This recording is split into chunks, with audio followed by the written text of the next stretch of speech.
you have come here as you do every morning, following the narrow path that winds through the marsh grass, your feet knowing the way even before your eyes can pick out the landmarks, a bent post here and a clump of reeds there. The air is cool on your skin, cool enough that you can feel it on your cheeks and the backs of your hands, and your breath makes the smallest clouds before vanishing.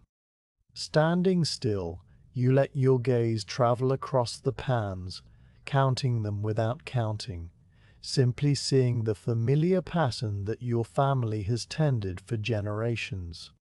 Some pans are deep, holding water that still has a week of drying to go, while others are shallow and nearly ready, the salt forming in a crust that will later be scraped away with a light wooden rake. You step forward, moving from the grassy bank onto the earthen wall that separates two pans, a path just wide enough for a single person to walk with care. The mud here is firm but not hard, yielding slightly under your weight, and you feel the coolness of it seeping through the soles of your simple leather shoes. Below you on one side the water lies almost motionless, reflecting the sky in a dull silver, while on the other side the pan is drier, its surface a mosaic of tiny salt crystals that have pushed up like a delicate crust of frost. The sound that reaches you is the softest thing, a distant trill of wading birds somewhere further out on the marsh, and the faint ripple of water moving through a feeder channel, a sound so low it might be the earth breathing. You pause halfway along the wall, crouching down to bring your eyes closer to the salt. The crust is thin and brittle, white in some places and faintly grey in others, where a bit of clay has mixed with the forming crystals. You reach out and touch it with the tips of your fingers, feeling the slight sharpness of the crystal edges and the way the crust breaks under the lightest pressure, dissolving back into a damp paste. The salt feels cold and clean, and the sensation on your skin is one of subtle roughness, like touching fine sand. You lift a few grains to your nose, but the smell is only the sea, distant and elemental, nothing more. This is good salt, formed slowly in the right conditions, and you can already tell that it will clean well later in the shed, separating into the pure white crystals that fetch a fair price at market. The morning grows around you without hurry, the light strengthening by degrees, so that the reeds and grasses at the edge of the pans begin to show their green and brown colors, no longer just silhouettes. You straighten up and continue along the wall, your steps slow and even, each one placed so as not to disturb the salt crust on either side. The path curves and leads you to a wider spot where the feeder channel opens into a small wooden sluice, a simple gate that can be raised or lowered to let in the tide. You stop here and look out toward the sea, though the sea itself is hidden behind a low ridge of sand dunes and marram grass, its presence known only through the smell and the way the water in the channel moves almost imperceptibly toward the pans. The sluice gate is wet and dark with age, and a single droplet of water hangs from its lower edge, catching the light for a moment before falling into the channel without a sound. Everything is in order, as it always is, and you turn away from the sluice to walk back along a different wall, this one leading deeper into the panfield. The mud here is softer, and your feet sink just a little, leaving shallow prints that fill slowly with water. You notice the small things as you move, the way a beetle crosses the path in front of you, the way the salt crust on your left has formed in a pattern of tiny squares like a tiled floor seen from a great height, the way a single feather lies caught in the crust, its white barbs edged with salt. The birds have stopped calling now, or perhaps you have simply stopped hearing them, and what remains is a silence that is not empty, but full of the marsh's own living stillness. You reach a pan that you have been watching for several days, one that dried completely overnight, leaving a layer of salt that is thicker than most, perhaps half the width of your finger. Kneeling on the wall, you lean over and inspect it closely, running your palm just above the surface without touching it, feeling the faint coolness that rises from the salt. The crystals here are larger, more defined, and they catch the light with a dull sparkle that is restful to the eyes. You take a small wooden stick from your belt, the tool you use for probing, and gently press it into the crust, feeling the resistance and then the soft give as it breaks through into the damp clay beneath. The salt is ready to gather, but you will not start the gathering yet. Not until the sun has been up long enough to drive off any remaining dew that might make the salt cling together in clumps. There is time, always time, and the salt does not mind waiting. You settle yourself onto a flat stone that someone placed here long ago, a stone worn smooth by years of use, and you let your hands rest on your knees. From this spot you can see almost all of the pans, the long rectangles of water and salt stretching away to where the marsh grass rises in a soft golden blur. The light has turned from grey to a pale yellow, and the sky is streaked with high clouds that move so slowly you cannot see them moving, only notice after a while that they have shifted. You feel the sun on your shoulders, still weak but promising a warm afternoon, and you think about the day ahead, the many trips you will make between the pans and the shed, the baskets you will fill and empty, and fill again. The thought is not one of anticipation or of weariness, but simply a quiet recognition of what lies before you, as natural as the rising tide that will later cover the mudflats beyond the dunes. Your gaze drifts to the farthest pan, the one that always seems to produce the purest salt, and you remember the morning last week when you found a perfect crystal there, as clear as glass and larger than your thumbnail. You kept it in a small pouch until market day, and gave it to a child who was watching you sell your bags, a small gift that cost nothing but brought a smile.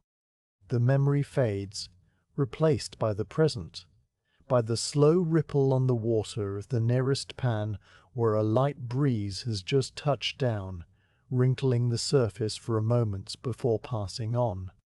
You watch the breeze move across the pan field, seeing how it lifts the tips of the marsh grass and then lets them fall back, and you feel it on your own face, a second later, cool and fleeting.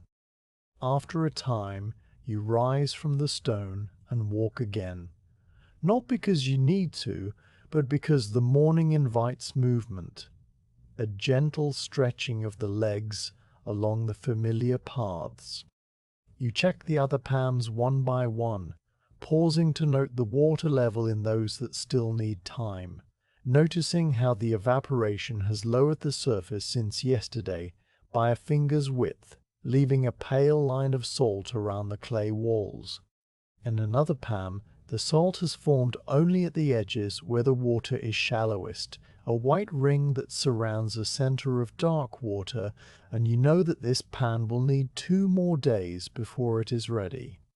Each observation is noted without words, stored in the part of your mind that keeps track of the rhythms of the salt, the way the moon pulls the tides, and the sun drinks the water away.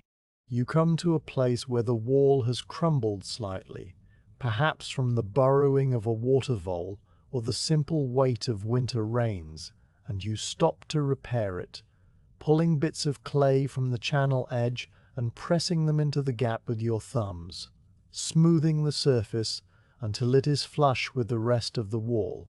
The work is small and undemanding, the clay cool and pliable in your hands, and when it is done you wash your fingers in the water of the pan, watching the mud swirl and settle.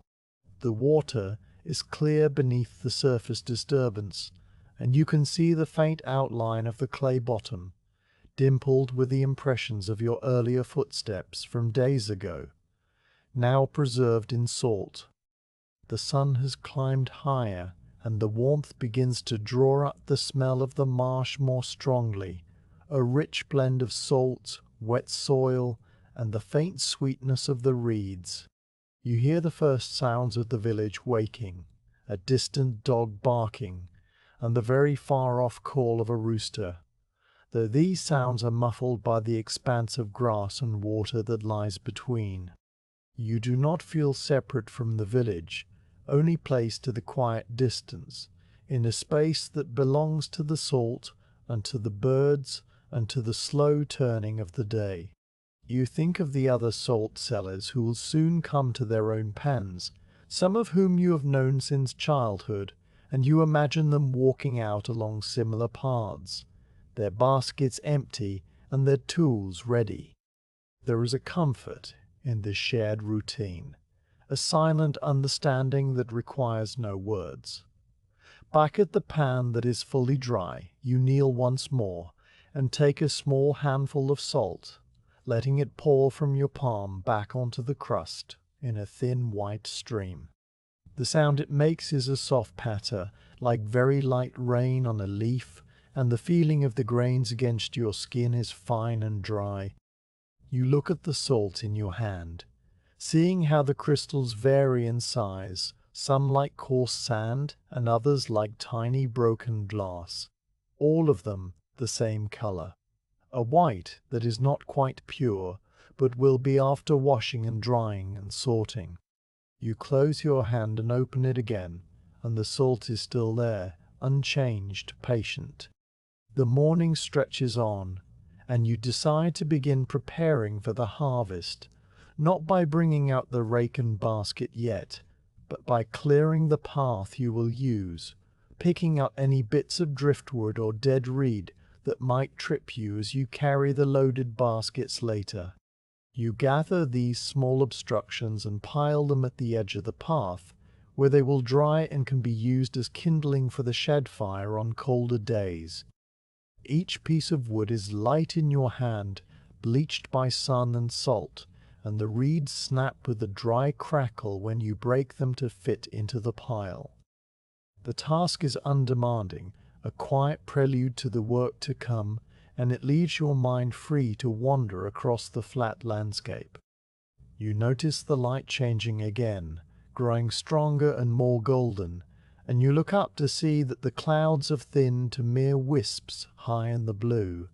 The salt pans reflect the sky now like a series of mirrors, and the white crusts glow with an almost warm tone, as if the salt itself held a little of the sun's heat.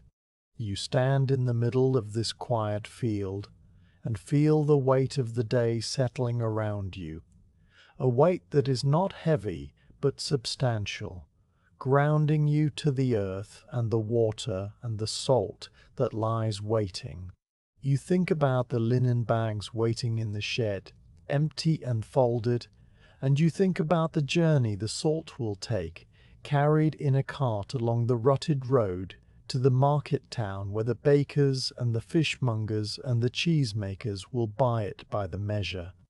But that is far away, a matter for another day, and for now there is only this morning, this light, this salt still resting in its bed of clay.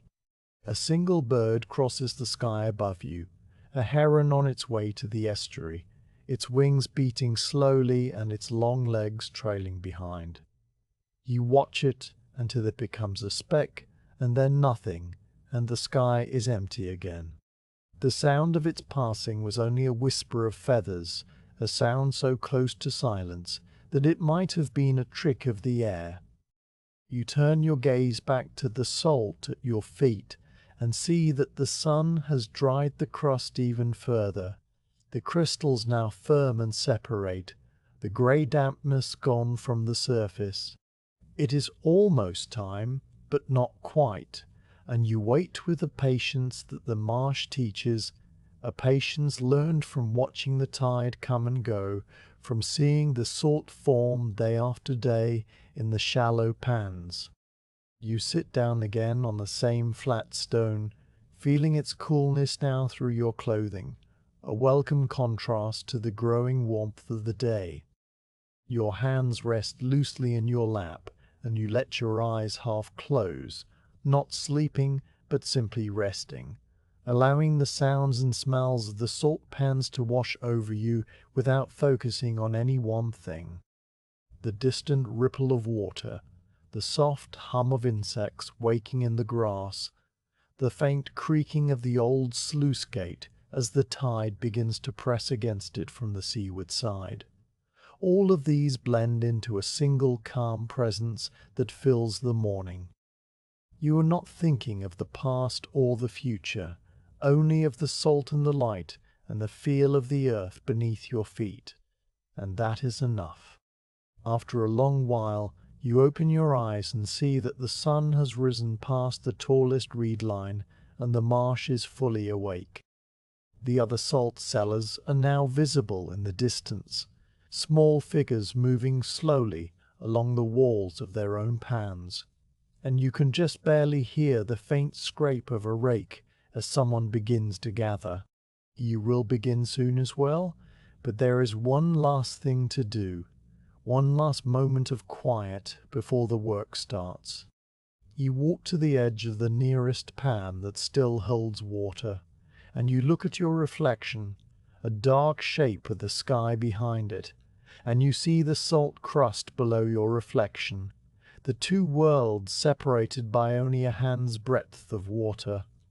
The image is soft and wavering, broken by the slow movement of the surface, and it holds your attention for a time, this simple picture of yourself and the salt together in the same frame. Finally, you turn away from the water and begin the walk back toward the shed, where the rake and the basket wait.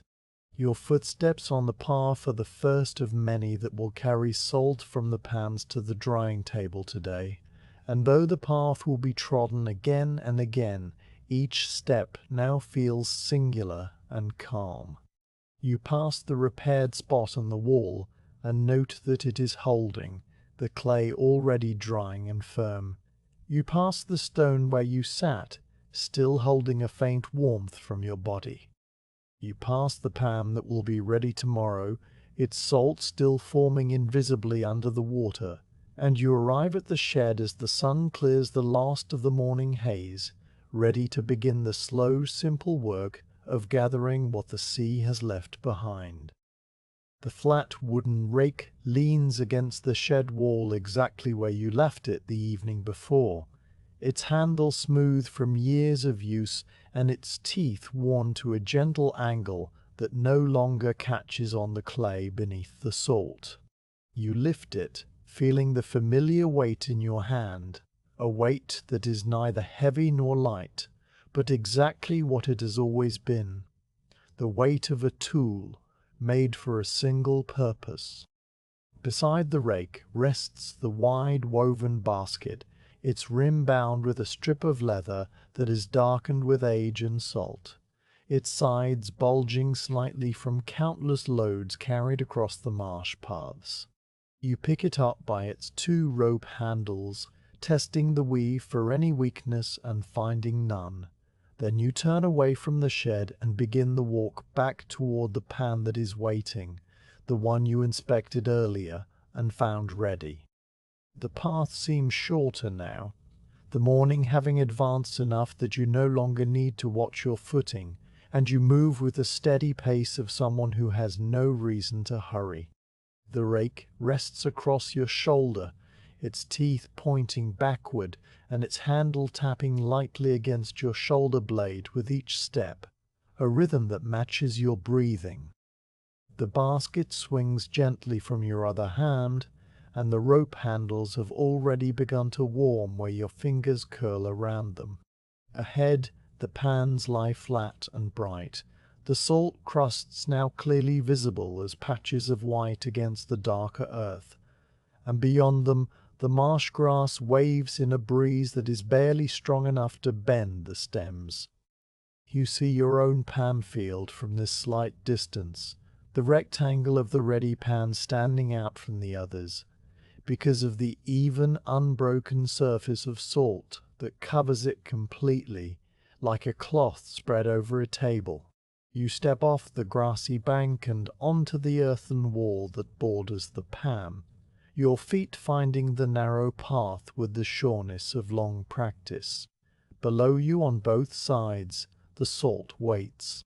On your left, the dry pan that you will harvest first shows its crust in shades of grey-white, thin at the edges where the water was shallowest and slightly thicker toward the center where the last moisture gathered before evaporating. On your right, a pan still half full of water reflects the sky with a mirror calmness, and you can see small salt crystals forming at the waterline, a promise of harvests to come. You lower yourself onto the dry pan floor, stepping carefully from the wall onto the crust, your feet sinking just a little as the salt compresses under your weight with a soft, sandy crunch. The sound is faint, swallowed immediately by the open air, but it is the first sound of the day's work. You set the basket down at the edge of the pan, making sure it is stable on the clay. Then you take the rake in both hands and stand for a moment, looking at the crust that stretches before you. The salt is dried enough that the surface no longer gleams with moisture, but instead has a matte finish, like the bloom on a plum, and when you drag the tip of one finger across it, the crystals separate easily, falling apart into loose grains. You breathe in the smell of the salt, a clean, mineral scent with no hint of the sea's decay, only the pure essence of drying brine. Then you place the teeth of the rake against the surface, just at the edge near your feet, and you begin to pull. The rake moves with a soft, steady resistance, the teeth cutting through the crust and lifting it in a thin, broken layer that slides over the clay beneath without digging in. You draw the rake toward you in a straight line, covering a length no longer than your arm, and behind it a small ridge of salt begins to build, the crystals piling up against the back of the teeth like snow before a plow. At the end of the stroke, you lift the rake slightly, tapping it once on the clay to shake loose any clinging grains. Then you step sideways half a pace and begin again, pulling another line of salt parallel to the first. The motion is simple and repetitive, a gentle pulling of the arms with the back kept straight, and after the third stroke your body finds the rhythm, falling into a pattern that requires no thought, only the calm attention of the hands. The salt whispers as it gathers. The sound is not a scrape, but a soft shush, the noise of fine particles sliding over one another and over the smooth clay, a sound so quiet that you might not hear it if you were not so close. With each pull of the rake, a little more salt joins the growing ridge, and the exposed clay behind the rake is a pale grey-brown, damp in patches where the morning dew had settled, but otherwise dry and firm. You stop after a dozen strokes to look at the work done so far, a section of pan maybe 3 feet square now cleared of salt, the clay marked with faint parallel lines left by the rake teeth. The ridge of gathered salt is about the height of your thumb, a long, low mound of grey-white crystals that look coarser now than they did on the crust, their edges catching the light. You step over the ridge carefully, moving to the uncleared part of the pan, and begin again. The rake pulls, the salt slides, the ridge grows longer. The sun has moved higher while you were working, though you did not notice the change until its warmth began to press more firmly on your shoulders and the back of your neck. The air has lost its morning coolness and taken on a pleasant mildness, warm enough that your movements feel easy and loose, not yet hot enough to bring sweat. You pause to straighten up, rolling your shoulders once, and you see that the other salt sellers are also at work now. Small figures in the distance, bending and straightening, their rakes making the same slow movements as yours. The faint sound of their work reaches you across the flat land, a soft, rhythmic shushing that blends with the breeze and the distant bird calls until it is all one sound, the sound of the salt harvest. After a time, you have cleared half the pan, and the ridge of gathered salt now stretches in a long, unbroken line from one side of the pan to the other. The crystals in the ridge are not uniform. Some are larger, almost like tiny pebbles, while others are as fine as dust, and all of them are still a little damp from the moisture that clung to the clay underneath. You know from experience that they will dry further as they sit in the pile, the air and the sun drawing out the last of the water, so that by the time you carry them to the shed, they will be loose and easy to handle. You kneel beside the ridge and scoop up a handful, letting the salt run through your fingers, feeling the slight coolness of the damp grains and the weight of them in your palm. A few grains cling to your skin, and you brush them off gently against the side of your tunic. You rise and take the rake again, working now on the other half of the pan, repeating the same motion over and over, your thoughts drifting away from the task while your hands continue on their own. The sun climbs, the shadows shorten, and the salt continues to whisper under the rake. You notice the small details as you work. A tiny spiral shell mixed into the salt, bleached white and fragile, which you pick out and place on the wall for later.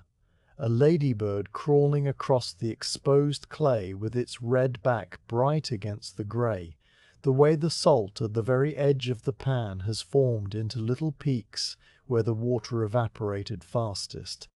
These details come and go without distracting you, simply part of the fabric of the morning. Eventually the rake reaches the far wall, and the last of the crust is gathered into the ridge. You straighten up, set the rake aside on the wall, and look at the pan floor now bare and clean, its clay surface smooth except for the fine lines of the rake marks.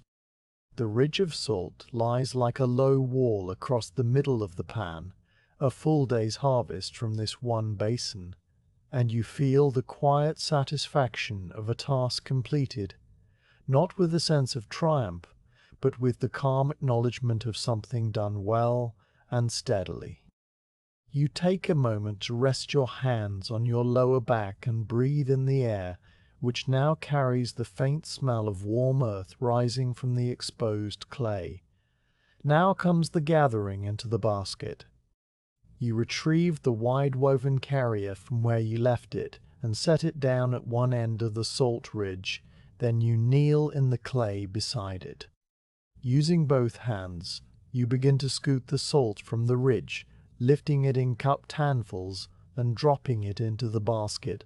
The salt falls with a soft patter, a sound like very light rain on a thatch roof, and each handful leaves a small hollow in the ridge that you smooth over with your palm before taking the next scoop. The work is slower than the raking because you are careful not to spill any salt over the sides of the basket, and because you take a moment with each handful to feel the texture of the crystals, now drying and becoming more separate, their edges sharp against your skin without being painful. The grey-white colour has lightened too, the salt taking on a cleaner whiteness as the last moisture evaporates from its surface. Your hands develop their own rhythm, a dip and lift and pour, dip and lift and pour, the basket filling gradually as the ridge of salt shrinks. You pause now and then to push the salt down into the basket, using the flat of your hand to compress it gently so that more will fit, but you do not press too hard, for the salt needs to breathe and the crystals must not be crushed into powder. The basket's woven sides creak softly as they take the weight, and the leather binding at the rim tightens with the strain, holding firm as it always does. You hear the other salt sellers doing the same work, the faint pattering of salt into their own baskets, the soft sounds carrying across the still air, and you know without looking that they are kneeling just as you are, their hands moving in the same steady way. The sun is now high enough that your shadow has shrunk to a small dark pool at your feet, and the warmth on the top of your head is a steady pressure, not unpleasant but present. A bead of sweat forms at your temple, and you wipe it away with the back of your wrist, the taste of salt on your lips from the grains that cling to your skin. You continue scooping, the ridge growing smaller and the basket growing fuller, until at last your fingers scrape against the clay and there is no more salt to lift. You look inside the basket and see the mound of crystals, slightly rounded on top, glinting in the sun with 1,000 tiny points of light. The basket holds perhaps 3 measures, enough to make several bags once it is cleaned and dried, and its weight when you lift it is satisfying without being too heavy, a comfortable burden for the walk back to the shed. You stand up, brushing the clay dust from your knees and shaking the last grains of salt from your hands. The empty pan lies quiet behind you, ready to be flooded again when the next high tide is let in through the sluice, beginning the cycle anew. You take a final look at the clean clay, noting the small depression where the last water had pooled, already drying into a faint network of cracks, and then you turn and lift the basket, one hand on each rope handle, steadying it against your body. The walk back to the shed is slower now, not because the path is difficult, but because you are careful not to jostle the basket and spill the salt. Your steps are even and deliberate, your feet finding the familiar way along the earthen wall and then onto the grassy bank, the shed ahead drawing closer with each pace. Inside the shed, the air is cooler and dimmer, smelling of old wood and dry salt. You set the basket down on the long wooden table and pour its contents onto the waiting linen cloth, spreading the salt into an even layer with your hands so that it can continue drying.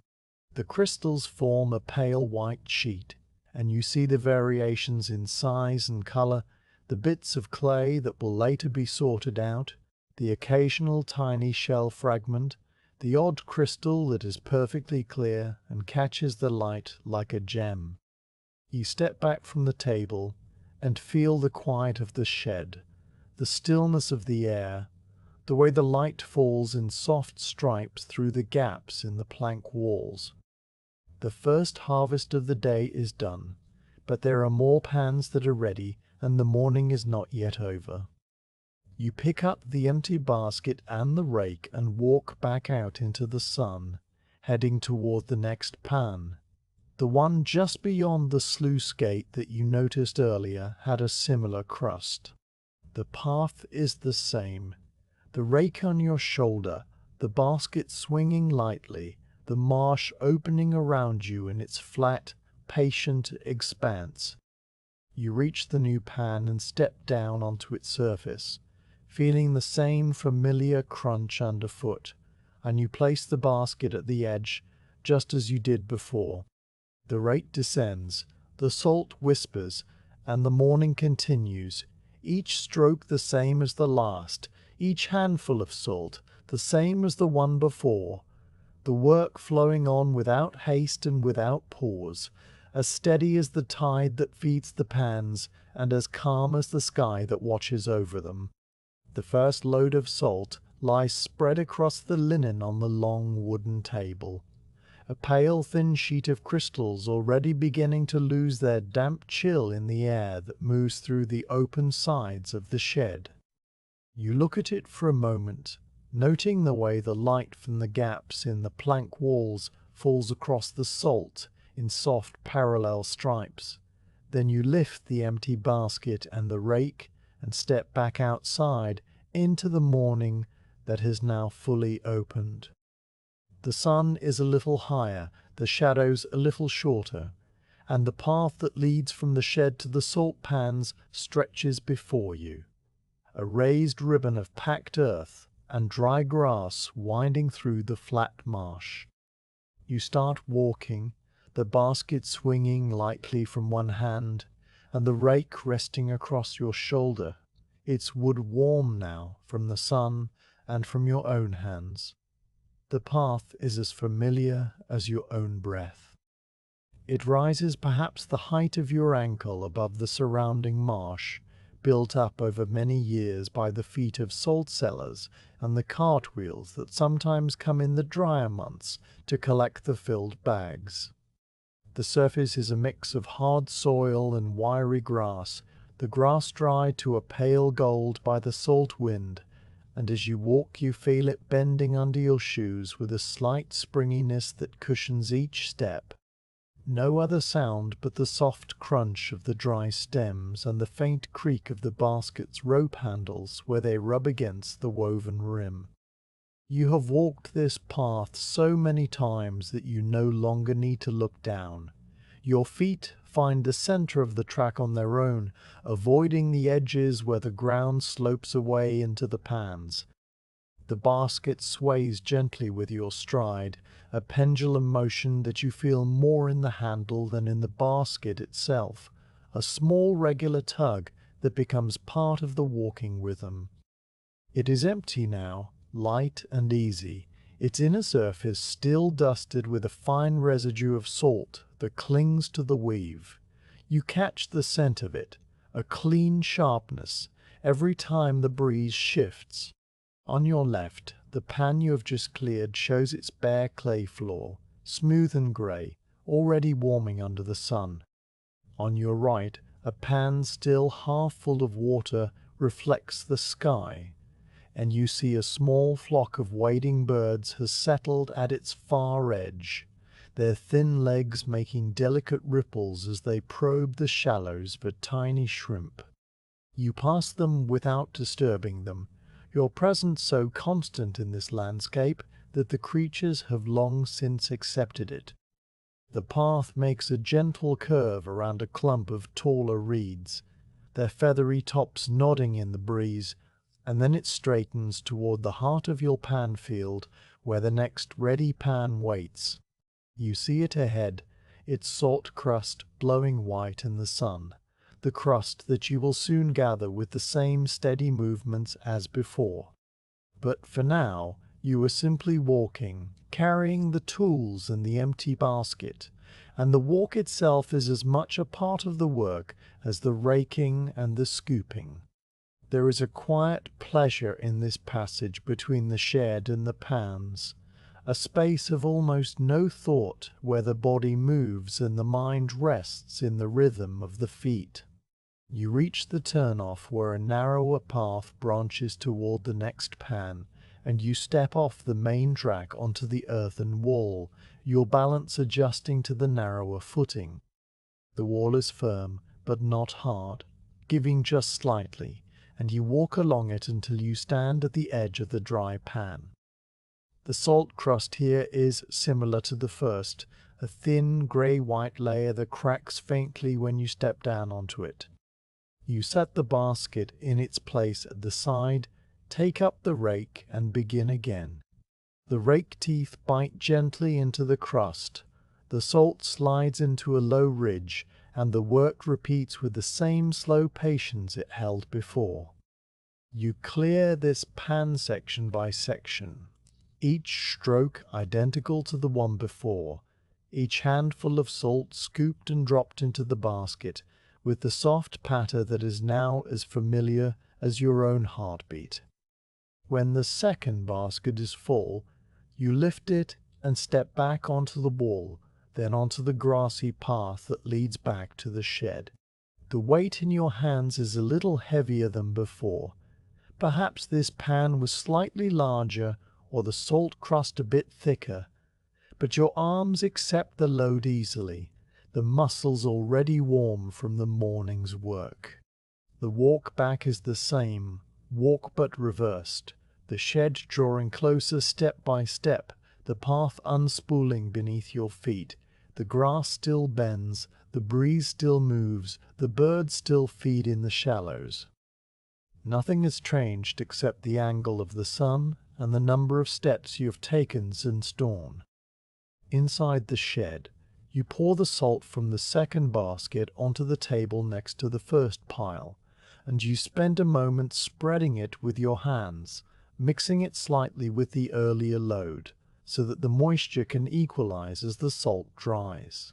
The table is long, built from 3 wide planks of oak that have been smoothed by years of salt being spread across them, and the linen cloth that covers the wood is a coarse, undyed fabric, rough to the touch, but clean and without holes. As you spread the new salt, you feel the difference between the first pile, which has already begun to dry and feels lighter and more granular, and the second pile, which still holds the cool damp of the clay pan. You pat it into an even layer and step back, watching the salt gleam dully in the dim light. The air in the shed moves steadily, flowing through the open sides with a soft, continual drift that you can feel on your skin but cannot hear. The gaps between the planks are no wider than your finger, and they let in bars of light that shift slightly as the sun moves, marking the hours without need of a clock. The salt will dry well here, protected from any sudden rain or wind, and by late afternoon it will be loose enough to sieve and sort. You turn away from the table, pick up the empty basket and the rake once more, and return to the path. The third trip is like the second, and yet not quite. The sun is higher now, beginning to cross the midpoint of the sky, and the light has lost its early gold and become a steady, even white that throws short shadows straight down. The path grass crunches a little more loudly, drier now, and a faint heat haze shimmers over the distant pans, blurring the line between earth and sky. You walk a little slower, your body settling into a pace that it can maintain for hours without tiring, a pace that matches the turning of the day. The rake on your shoulder feels like an extension of your arm, its handle worn to fit your grip, and the basket swings with the same soft rhythm, empty again and ready to be filled. You stop at a pan that is not quite as dry as the others, one where the center still holds a thin skim of moisture that has not yet fully evaporated. You kneel and test it with your probing stick, finding that the crust is firm enough to harvest at the edges, but still damp in the middle. You decide to rake only the edges, working in a careful circle around the wet patch, and the salt comes away in damp, heavy clumps that you break apart with your fingers before dropping them into the basket. The wet salt has a different texture, more like coarse wet sand, and it weighs heavier in the basket for the same volume. You work slowly here, not rushing the pan, letting it give what it can give, and you leave the wet center for tomorrow's sun to finish. Back on the path with a third load, you feel the extra weight in the basket pulling at your shoulders, but it is a familiar strain, nothing your body does not know. You shift your grip slightly, evening out the load, and continue walking. The shed roof is visible now, its low slope of dark thatch catching the sun, and beside it the village chimneys send up thin lines of smoke that rise straight in the still air. The sight of the smoke reminds you of the world beyond the salt pans, the world of houses and meals and the slow domestic rhythm that will claim you at the end of the day. But for now, you are still in the salt world, the world of the marsh and the path and the linen cloth on the long table. You empty the third basket, spreading the damp plumps apart with your fingers so they will dry faster, and you notice that the first two piles have already paled significantly, their crystals becoming separate and bright. The air in the shed has done its quiet work while you were walking, drawing out the moisture molecule by molecule, and the salt now looks almost ready for the sieve.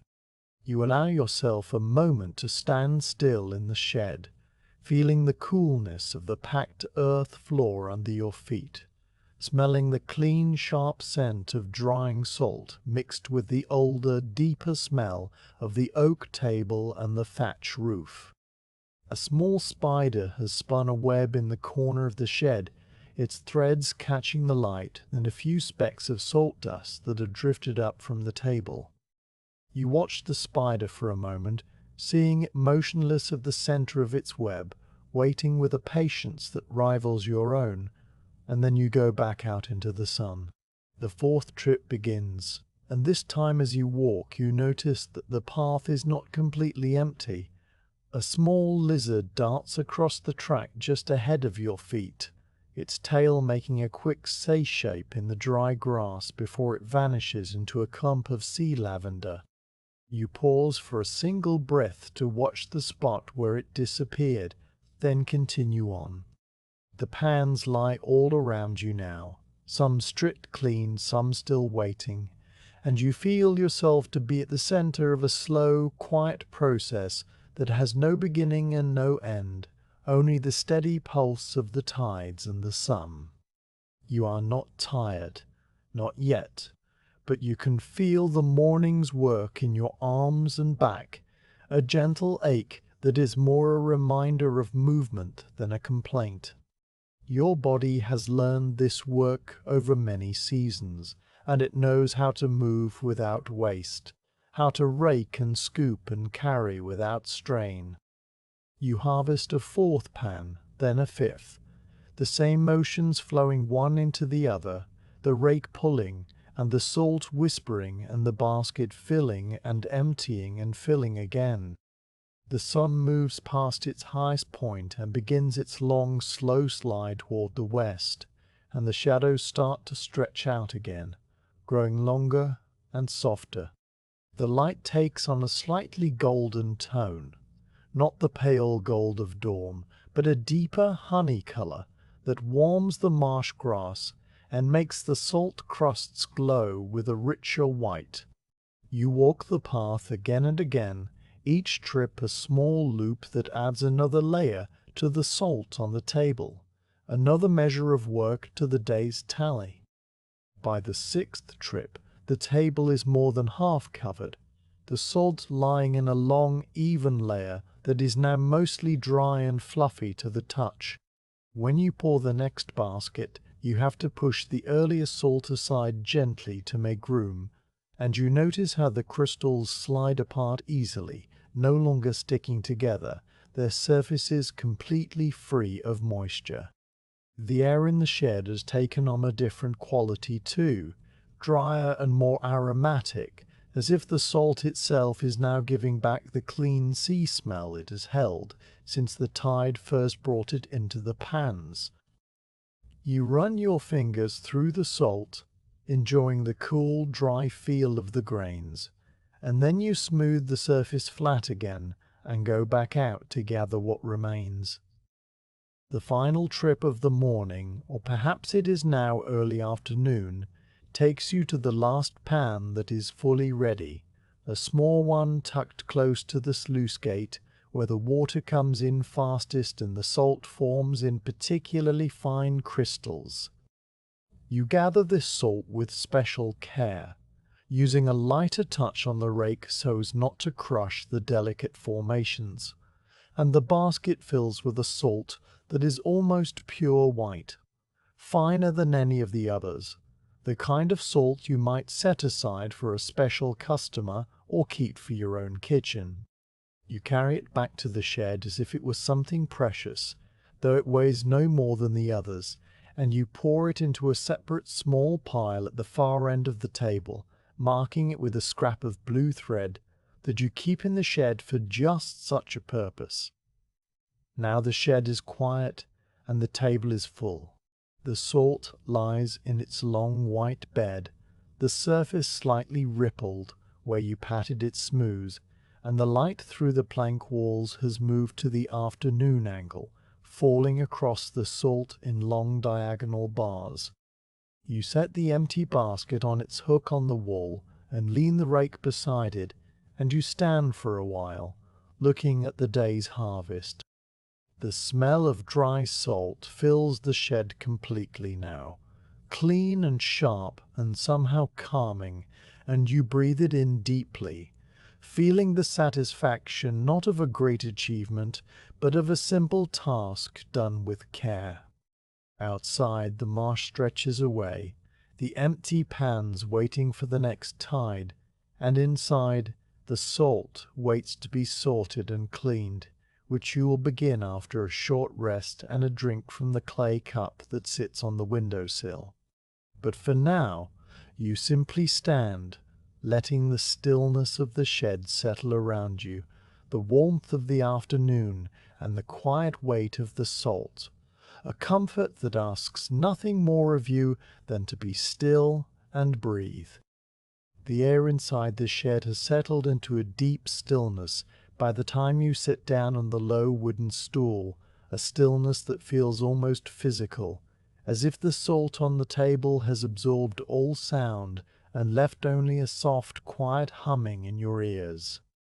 The stool is made from a section of an old oak beam, its surface worn into a shallow curve that fits your body after so many seasons of use, and when you settle onto it, you feel the solidity of the wood anchoring you to the packed earth floor. Before you, the long table stretches away under its layer of drying salt. The crystals now pale and separate, each one catching the light from the plank walls in tiny points that glitter without flashing, a restful shimmer that stays still as you look at it. You have placed a fresh square of clean linen on the table to your left, its edges weighed down with smooth stone so it will not shift, and a wooden bowl sits on the floor to your right, empty and waiting for the bits that do not belong in the finished salt.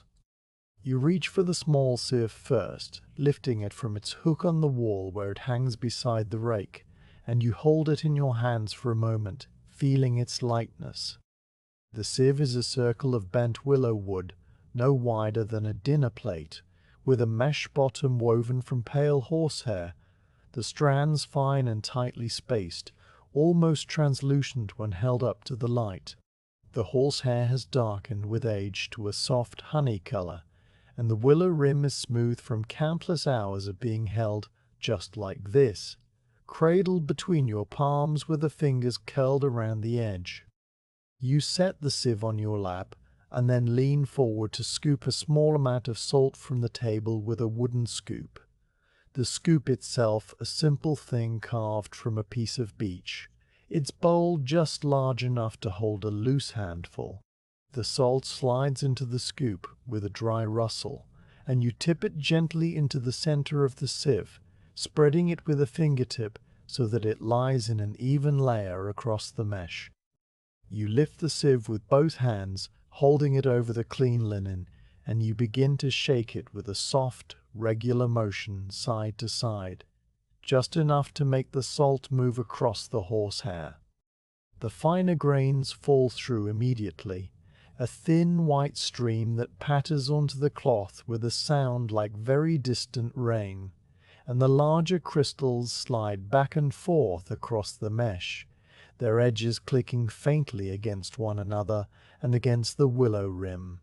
The motion of your hands is a gentle rocking, almost a cradle motion, and as you shake, you watch the salt sift through, the stream thinning and then stopping as the mesh clears of all but the largest pieces. What remains in the sieve, is a mixture of good clean crystals too big to pass through and a scattering of foreign matter, tiny bits of dried clay that are still the color of the pan floor, fragments of shell no larger than a pinhead, an occasional dark speck of plant fiber from the marsh reeds.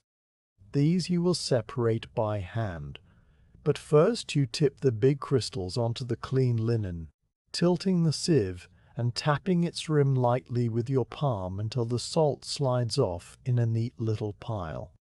You set the sieve aside and turn your attention to that small pile, leaning forward to bring your eyes closer to the salt. The clean crystals are clear to white, some as large as a grain of rice, and they catch the afternoon light in a way that makes them look almost wet. You take a pinch between your thumb and forefinger and lift it, holding it up to the light from the nearest gap in the wall, and through the crystal you can see a tiny distorted view of the shed, the table, your own hand, all bent and softened. You place the crystal on the clean linen, then you pick up another and another, each one inspected for a moment before being set aside. This is the slowest part of the work, the hand sorting, and yet it has its own quiet rhythm that draws you in until you are barely aware of anything beyond the feel of the salt and the play of light and the soft sound of your breathing. Beside the pile of big crystals lies the main heap of salt that passed through the sieve, a fine-grained mound of clean white that is almost ready for the bags. But even here there are small impurities, the tiniest flecks of clay that escape the mesh, and you know from long practice that these must be picked out if the salt is to bring the best price. You leave the big crystals for now and shift your stool slightly to face the main heap, drawing the clean linen closer. With the wooden bowl on the floor at your side, you begin to work through the salt with your fingers, spreading a small portion of it into a thin layer and scanning it with your eyes and with your fingertips, feeling for anything that is not smooth salt. Your hands move slowly, brushing the salt lightly, separating the grains, and when you find a piece of clay, you pick it out with a precise pinch and drop it into the bowl. The clay bits make a tiny tapping sound when they land in the wood, a sound so faint that you feel it more than hear it, a little vibration in the air. Your fingers work on their own, touching, brushing, separating, and the pile of clean salt grows by degrees, while the bowl slowly fills. The light through the plank walls moves almost imperceptibly, the bars of sun sliding across the tabletop, and you notice after a while that one bar has reached the edge of the linen, warming the cloth so that when your hand passes through it, you feel a brief, pleasant heat. Outside the marsh is silent, the birds having settled into their afternoon quiet, and the only sounds inside the shed are the soft drag of salt against cloth and the occasional tap of debris into the bowl. You find yourself breathing in time with your hands, a slow in and out that matches the picking and dropping, and your thoughts drift without settling, touching on the color of the salt, the smoothness of the clean crystals, the way the bowl looks from the corner of your eye as it fills with a tiny mosaic of play and shell and reed. After a while, you pause and straighten your back, rolling your shoulders to ease a stiffness that has crept in unnoticed. Your hands rest on your knees, the fingers still dusted with fine salt that you brush off against your tunic, the grains leaving faint white streaks on the brown cloth. On the windowsill, the clay cup sits where you left it, its surface beaded with condensation from the cool water inside.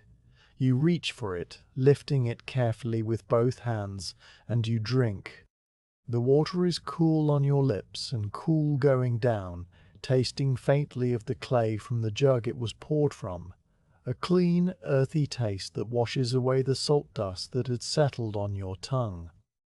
You drink slowly, not because you are especially thirsty, but because the pause is pleasant, the cup heavy in your hands, the water a small refreshment that marks a quiet boundary between one part of the work and the next. When you have had enough, you set the cup back on the sill, where it catches a sliver of light and throws a tiny wobbling reflection onto the wall. You turn back to the table and to the pile of big crystals that still needs sorting. Drawing the sieve onto your lap again, you scoop a portion of the coarse salt and shake it once more, this time watching as the remaining fine grains fall away, leaving only the largest crystals and the stubborn impurities that cling to them. You pick up each large crystal individually, rolling it between your fingers to feel if any clay is stuck to its underside, and if it is clean, you set it on the clean linen with a small, precise movement. If it is not, you rub the clay away with your thumb and then drop it onto the clean pile, while the dislodged dirt goes into the bowl. The work is repetitive, crystal after crystal, and your mind wanders into the spaces between the movements, finding a kind of rest in the monotony. You think of nothing in particular, only the salt, only the light, only the feel of the crystals under your fingertips, some smooth and some slightly rough where they formed against the clay. The bowl at your side is now half full of debris, and you pause to look at its contents, seeing the variety of things that the sea and the marsh have brought into the pans. There are tiny spiral shells, bleached pure white, their delicate ridges still intact. There are bits of charcoal from some distant fire, perhaps carried by the wind or washed in by the tide. There are dark seeds from marsh plants, small and hard, and there are several small pebbles of the same grey clay that lines the pans, rounded by water. You pick out one of the shells and hold it on your palm, admiring its perfect little form before dropping it back into the bowl. None of this is waste, not really. The bowl will be emptied onto the path later, where the clay bits will merge back into the earth, and the shells will be found by children or birds, and so nothing is lost. You return your hands to the salt, and the afternoon deepens around you. The light through the gaps is shifted further, the bars now falling on the floor instead of the table, leaving the salt in a softer, more diffuse illumination that comes from the open doorway and the bright sky beyond.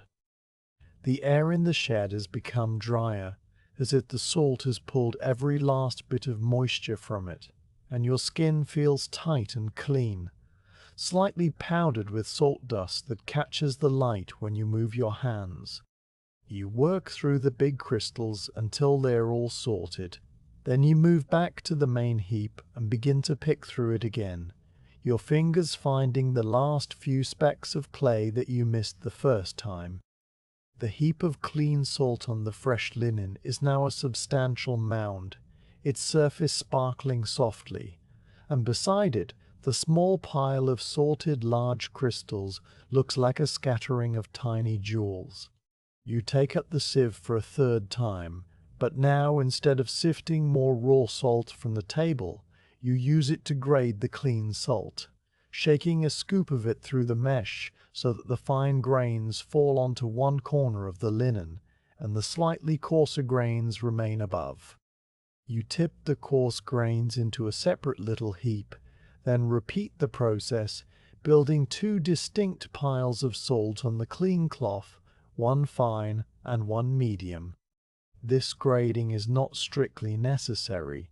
The bakers and fishmongers will buy both grades together, but you have always done it because it pleases you to see the salt so perfectly sorted, and because the fine salt can be sold at a small premium to those who value its quick dissolving.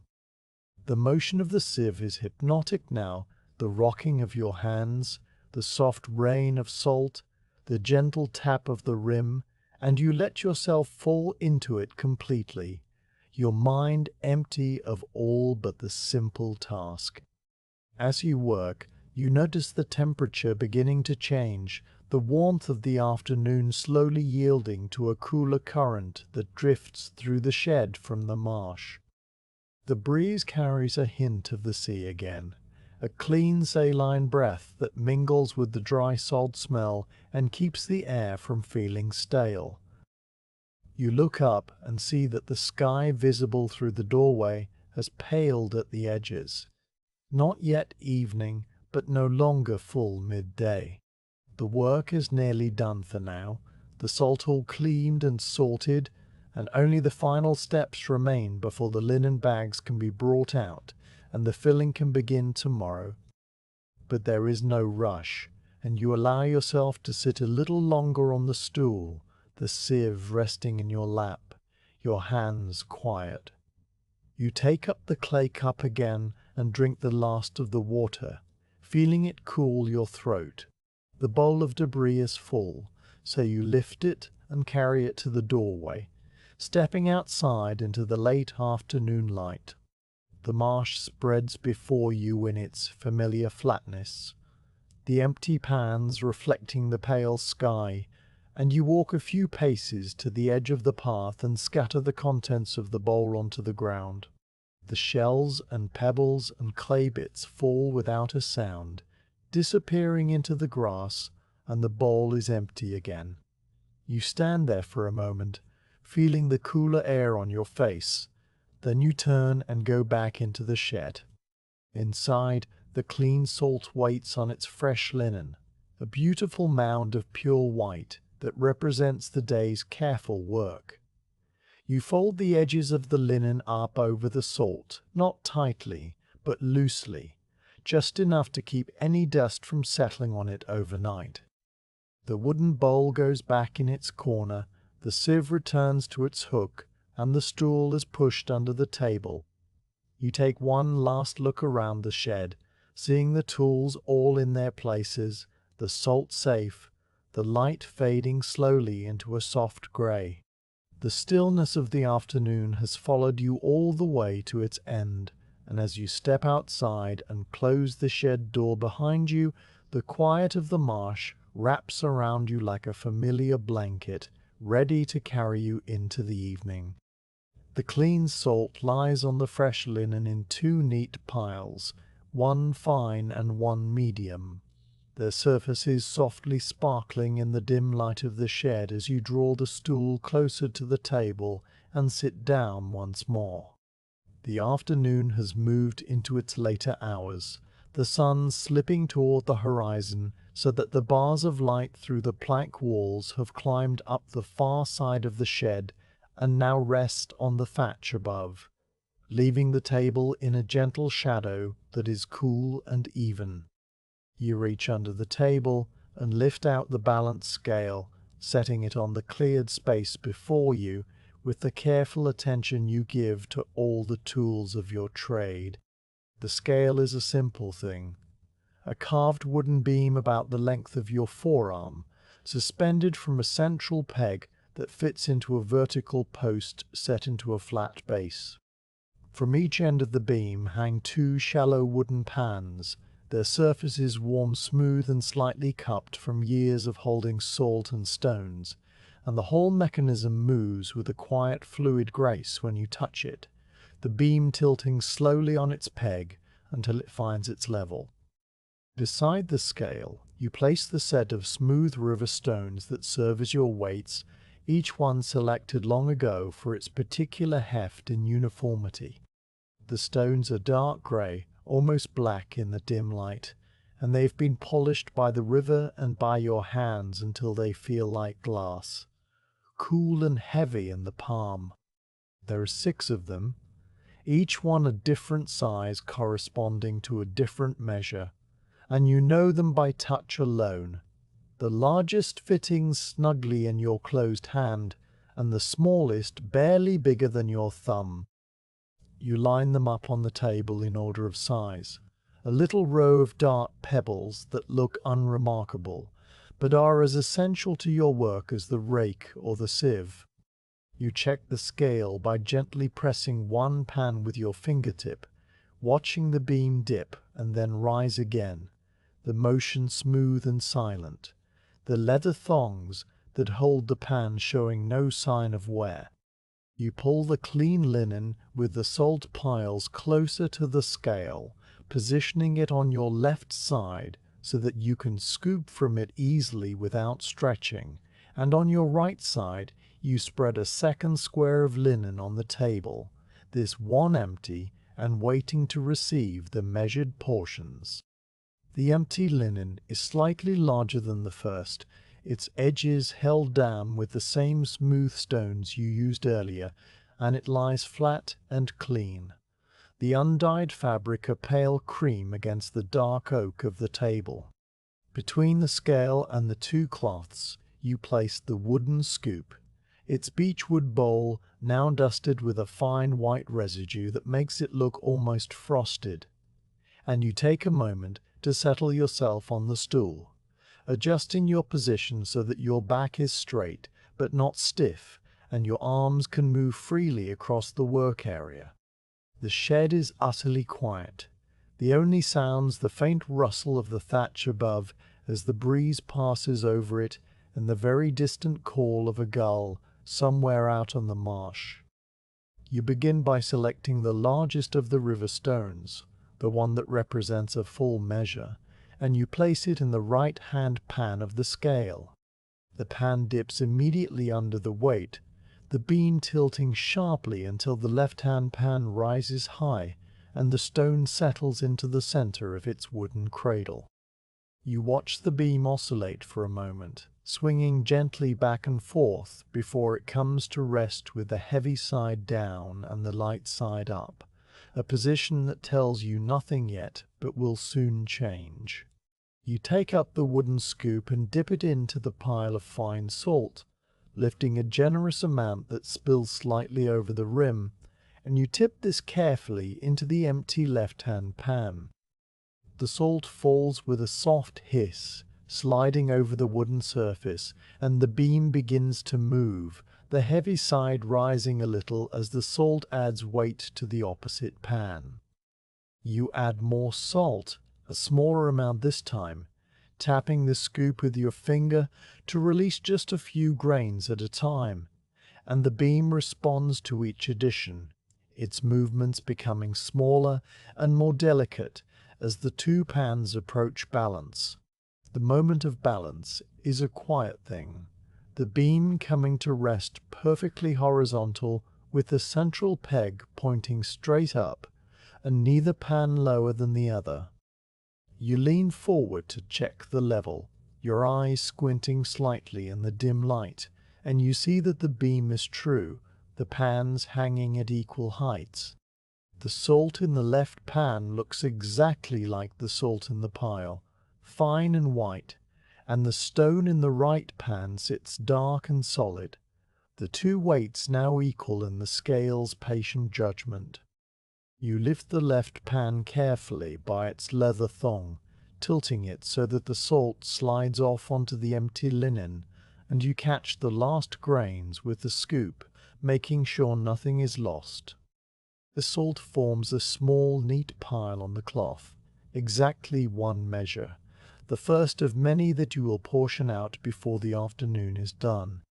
You return the stone to its place in the row and pick up the next one, slightly smaller, and place it in the right-hand pan.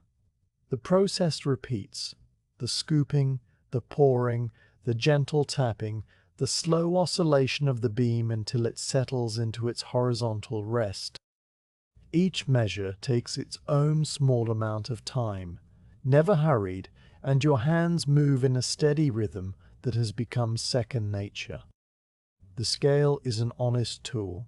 It does not lie or rush or complain, and working with it feels like having a quiet conversation with someone who only tells the truth.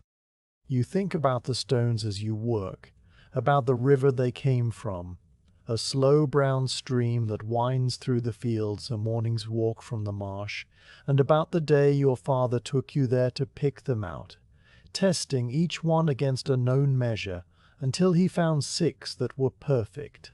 That was many years ago, and the stones have not changed since, their weights as constant as the tides.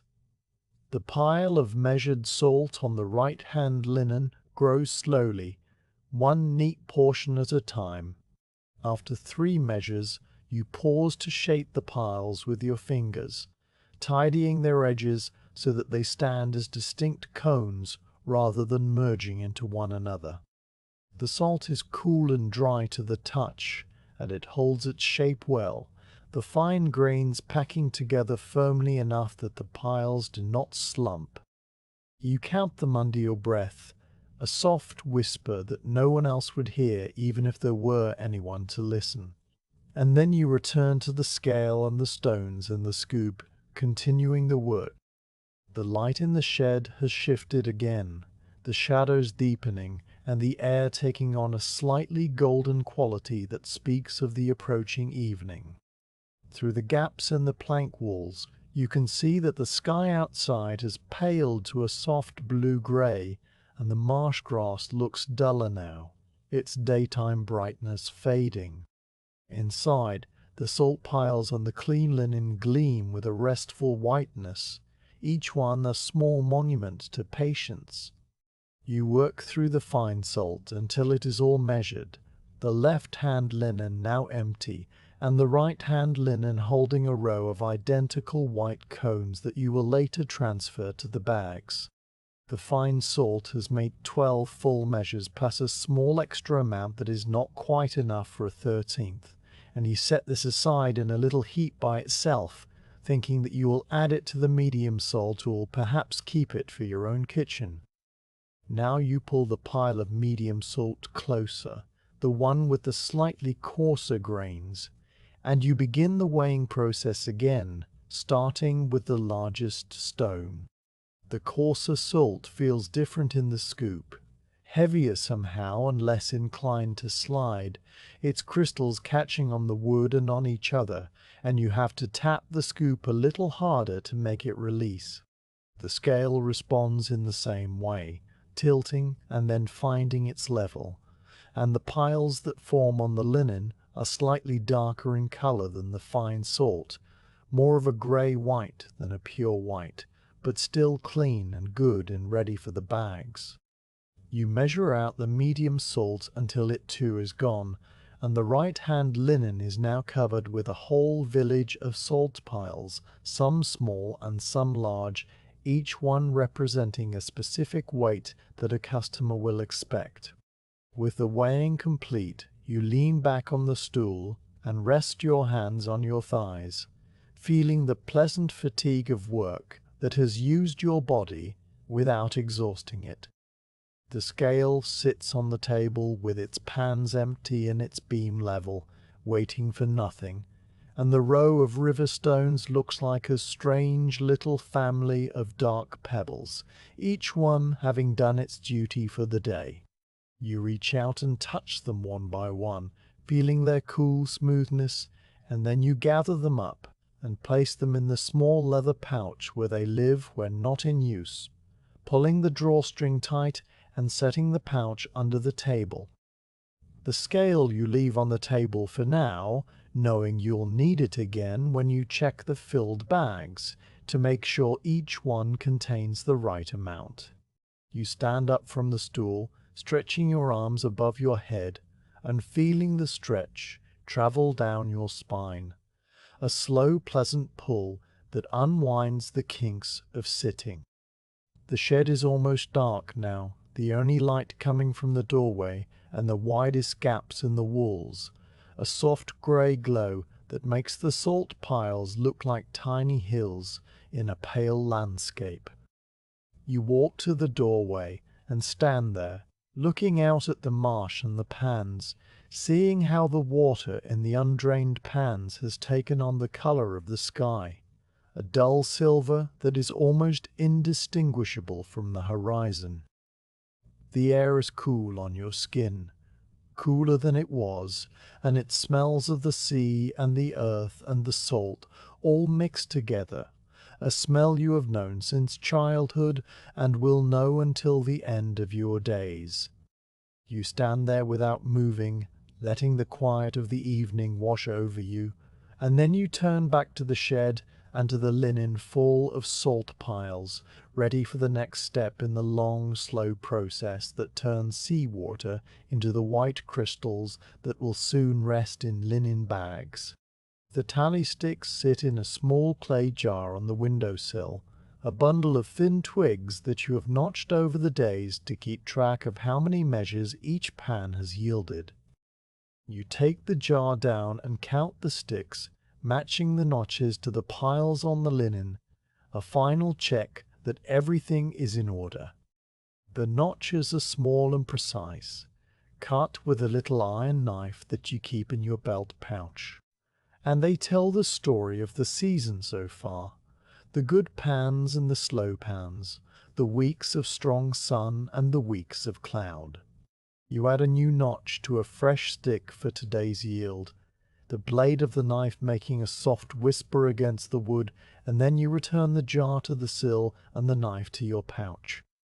The record is complete, the salt is measured, and the day has nothing left to ask of you except the quiet satisfaction of work well done in a world that moves at the pace of the tide. The linen bags live in a large wicker chest that sits against the back wall of the shed, a chest with a curved lid and leather hinges that creak softly when you lift it, a sound as familiar as the call of the marsh birds at dawn. You kneel before the chest now, the late afternoon light falling through the doorway in a pale wash that is just bright enough to see by, and you lift the lid slowly, feeling the slight resistance of the old leather and the weight of the woven wood. Inside, the bags lie stacked in neat folds, their undyed fabric the color of unbleached wool or the underbelly of a cloud, a soft, creamy off-white that has never known dye or decoration.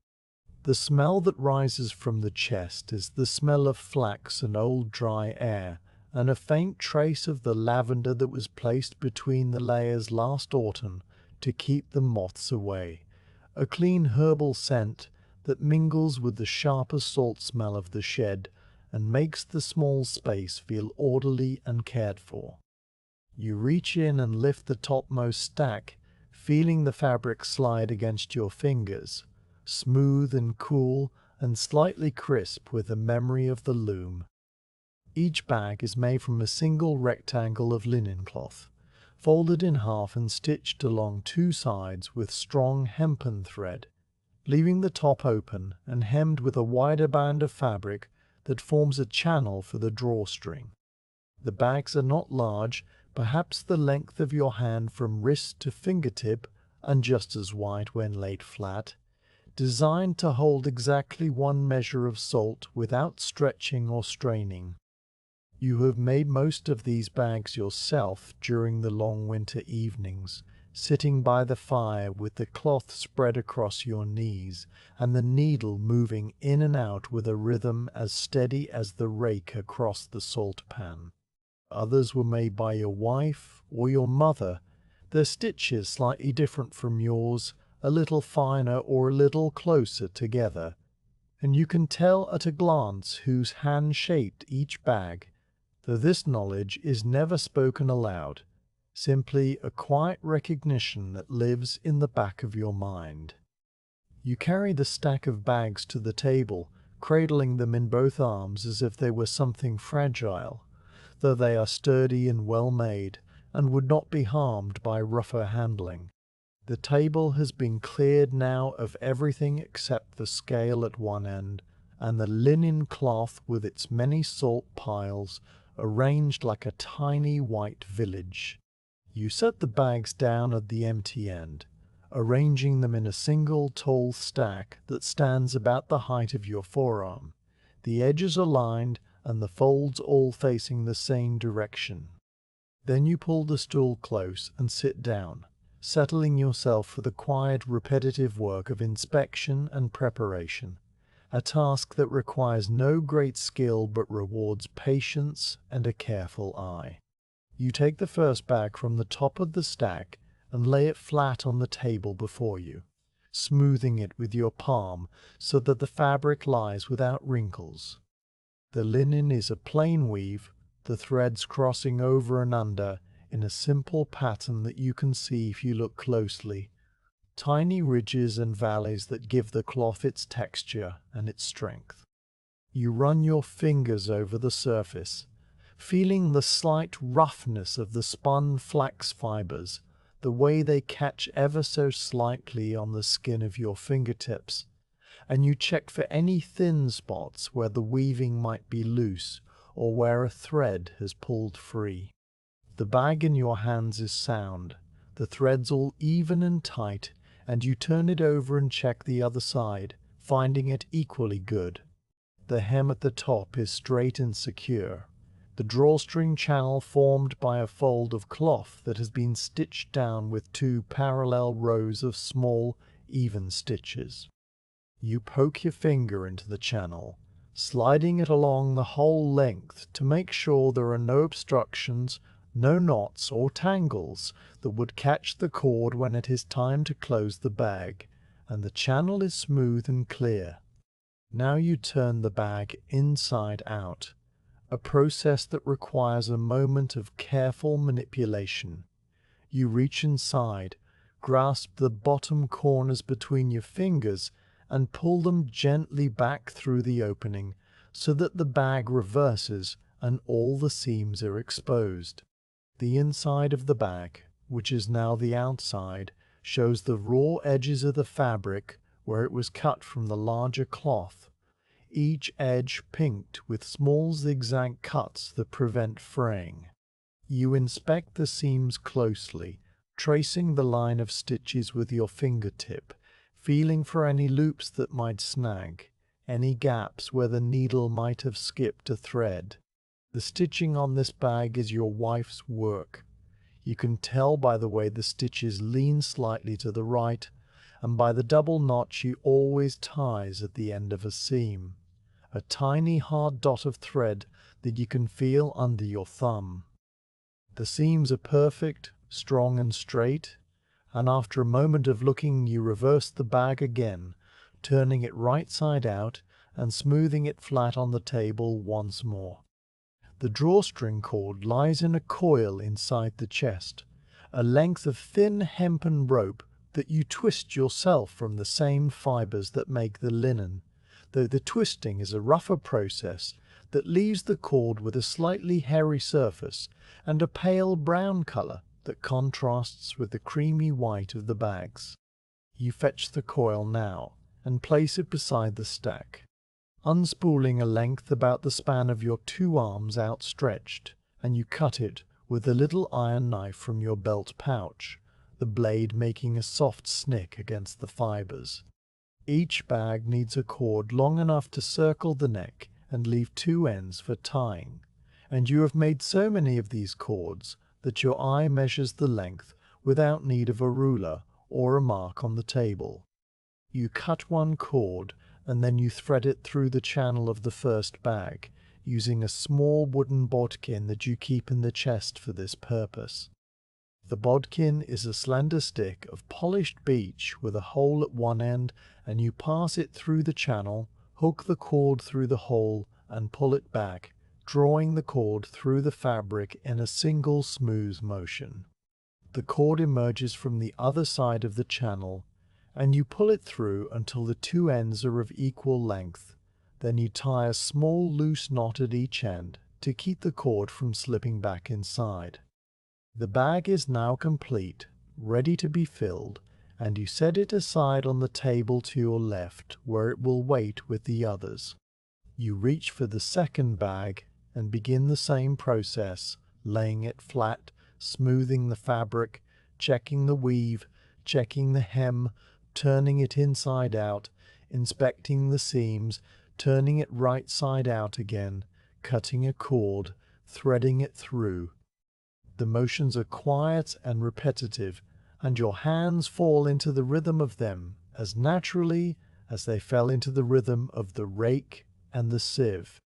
The light in the shed continues to fade, the grey gold of late afternoon deepening into a softer grey, and the shadows under the table and in the corners grow thicker and more indistinct. You work without hurry, pausing now and then to rest your eyes or to brush a stray thread from your tunic, and the stack of finished bags on your left slowly grows taller, while the stack of uninspected bags on your right diminishes. After the fifth bag, you encounter one that is not perfect, a bag whose hem has begun to unravel at one corner, the thread having worked loose perhaps from the rubbing of the bags against one another in the chest. You set this bag aside, not discarding it, but placing it in a separate small pile, a pile for mending that you will attend to later before the bags are needed. The loose thread catches your attention, a tiny imperfection in the otherwise orderly world of the linen and the salt, and you examine it for a moment, seeing how the thread is pulled free from the fabric but has not broken, a single long loop that can be re-sewn with a few minutes of work. You make a mental note of it, the way you make mental notes of everything in the salt pans, the water levels and the crust thickness and the drying times, and then you move on to the next bag.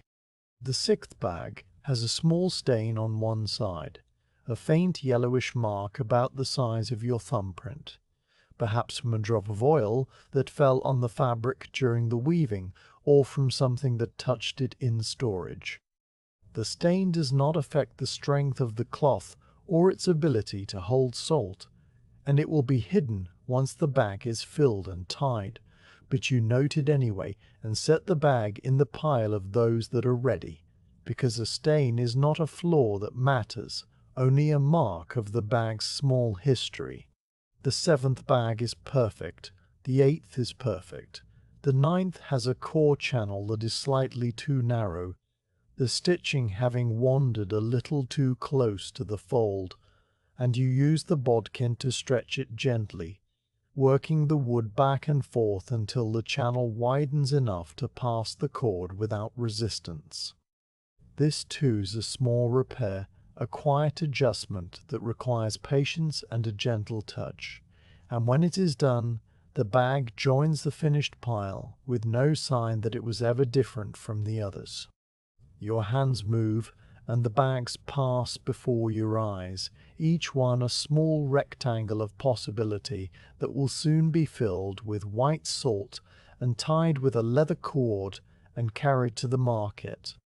You think about the customers who will buy them, the baker who uses the fine salt for his bread dough, measuring it out with a small spoon and dissolving it in warm water before adding the flour.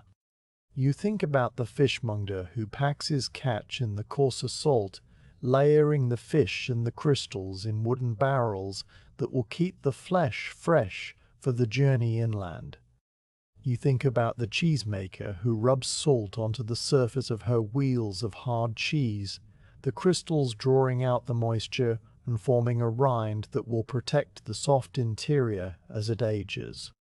All of these people depend on your salt and on the linen bags that hold it, and the thought is not a source of pride, but a quiet recognition of connection, a web of small dependencies that stretches out across the countryside like the threads of a spider's web. The stack of uninspected bags has shrunk to just a few, and the light outside has faded enough that you must lean closer to the table to see the details of the stitching. You do not mind the dimness. Your fingers can feel what your eyes cannot, tracing the seams and the hems with the same sureness that they trace the salt crust in the pans.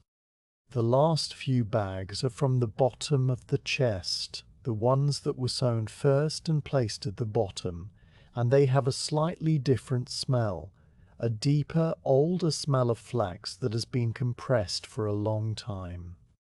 You lift them out carefully, the fabric cool and heavy in your hands, and you inspect them with the same attention you gave to the first, finding them all sound and well made.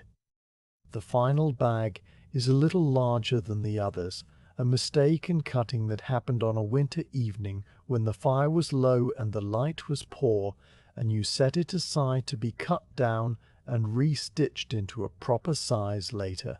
It is the only bag that cannot be used as it is, and you look at it without annoyance, only the calm acknowledgement that not everything comes out perfect, that even the steadiest hands sometimes slip.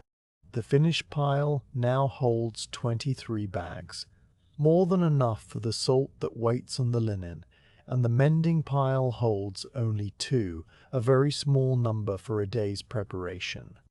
You take the mending pile and set it on the windowsill, where the light will be better in the morning when you sit down with a needle and thread to repair the loose hem and resize the large bag. The needle lives in a small cloth case that you keep in the chest, a case made of the same linen as the bags, folded over and tied with a scrap of blue wool. You open it now and check that the needle is still there, its steel bright and sharp, and that the spool of hempen thread still has enough to do the work. Everything is in order, and you close the case and return it to the chest. Then you close the lid of the chest itself, pressing it down until the leather hinges settle with a soft sigh. You stand up from the stool and stretch your back, your hands pressing against the small of your spine, and you look at the bags arrayed on the table. They lie in a neat row, each one flat and empty and waiting, their drawstrings trailing like thin brown tails.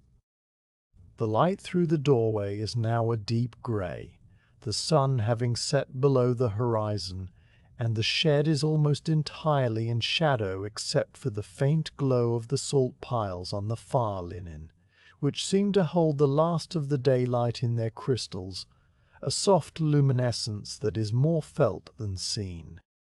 The air is cool and still, and the marsh outside is silent, the birds having gone to their roosts and the wind having dropped to nothing. You stand in the quiet shed, surrounded by the tools of your trade and the results of the day's labor, and you feel the calm that comes at the end of every working day, a quiet settling of the spirit into the slow rhythm of the evening. Before you leave the shed for the night, you pick up one of the finished bags and hold it in your hand, feeling its lightness, its emptiness, its readiness. The linen is soft against your palm, the cord dangles loosely, and the whole thing is so simple that it seems almost nothing, just a piece of folded cloth and a bit of string. And yet this bag will hold salt. We'll keep it clean and dry. We'll travel in a cart to the market and then in a basket to a kitchen. We'll be opened and emptied, and then perhaps washed and used again for something else. A bag of herbs, or a pouch for coins, or a covering for a small loaf of bread. The bag's life is long and quiet, and it begins here, in your hands, in the shed by the salt pans, with the evening settling in around you, and the smell of the sea drifting through the open door. The finished bags lie in a neat row on the table to your left, their drawstrings trailing, their empty interiors flattened and waiting, and the salt piles on the far linen to your right stand in their measured cones like a miniature landscape of white hills. The morning light has returned to the shed, a fresh grey gold that falls through the plank walls and the familiar parallel bars, and the air is cool with the coolness of early day, carrying the clean salt smell that never truly leaves this space. You've come back to the shed after a night's rest, your body refreshed and your hands ready for the next stage of the work, the filling of the bags that will turn the loose salt into something that can be carried and sold and used. You sit down on the stool, pulling it close to the table so that everything is within easy reach, the bags on one side, the salt on the other, the wooden scoop in front of you, and you take a moment to arrange the work area exactly as you like it. The linen smoothed flat, the bags aligned, the scoop handle turned towards your right hand. You take one of the finished bags from the row and set it on the table directly before you, opening its neck by inserting your thumb and forefinger and spreading them gently apart so that the fabric forms a round mouth. The drawstring channel a neat hem around the opening and the cord ends dangling down the sides. The bag sits open and hollow, the inside a soft pale shadow, and you hold it steady with your left hand while your right hand reaches for the wooden scoop. The scoop's bowl has a faint patina of salt dust from the day before, a ghostly whiteness that makes the beechwood look older than it is, and when you dip it into the nearest salt pile, the grains slide in with a soft rustle, filling the bowl to just below the rim. You lift the scoop carefully, balancing the load, and you bring it over to the open bag, tilting it slowly so that the salt begins to pour. The salt falls in a steady stream, a white ribbon that narrows and widens as you adjust the angle of the scoop, and it lands inside the bag with a sound that is somewhere between a hiss and a patter, the softest noise of small particles striking soft fabric. You watch the salt fill the bottom of the bag, building up in a little cone that rises toward the opening. And when the scoop is empty, you set it down and pick up the bag, shaking it gently from side to side so that the salt settles and the surface becomes level. The bag grows heavier in your hand, the linen taking on the weight of the crystals and beginning to pull downward, the fabric stretching just slightly as it accommodates the load. You hold it for a moment, feeling the new substance of it, the way the salt shifts inside when you tilt it, a small contained movement like sand in a pouch.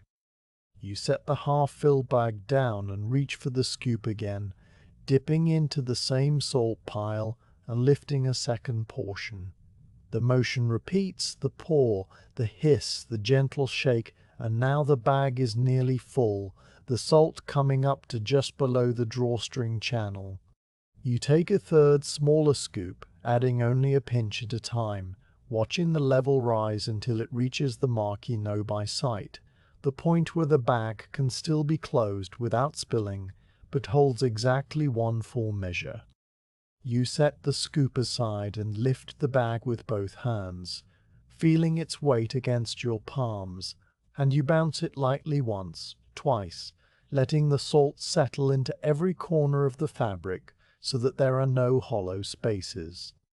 The bag is now plump and firm, the linen stretched smooth over the rounded contents, and it sits on the table like a small, pale loaf of bread.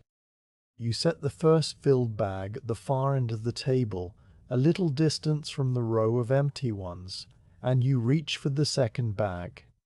The process begins again, opening the neck, dipping the scoop, pouring the salt in the steady white stream, shaking the bag to settle the contents, adding the final pinches until the level is just right.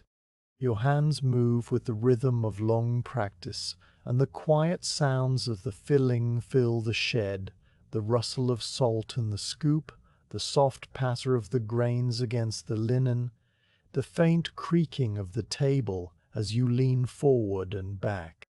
The morning light strengthens by slow degrees, the bars of sun on the wall growing sharper and more golden, and the salt in the piles sparkles a little more brightly as the angle of the light changes. You work without hurry, pausing between bags to brush stray salt grains from the table, gathering them with the edge of your hand and returning them to the nearest pile so that nothing is wasted. The second bag fills, and the third and the fourth, each one identical in weight and feel, each one taking the same number of scoops and the same small adjustments.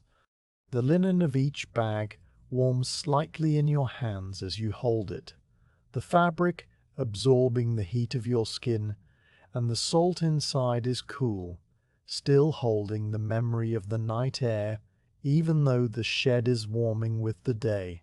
You notice the small variations between the bags, the one with a slightly thicker hem that makes the neck stiffer to open, the one with a tiny knot in the drawstring that catches on the channel when you pull it, the one whose fabric is a shade lighter than the others, perhaps from a different bolt of cloth.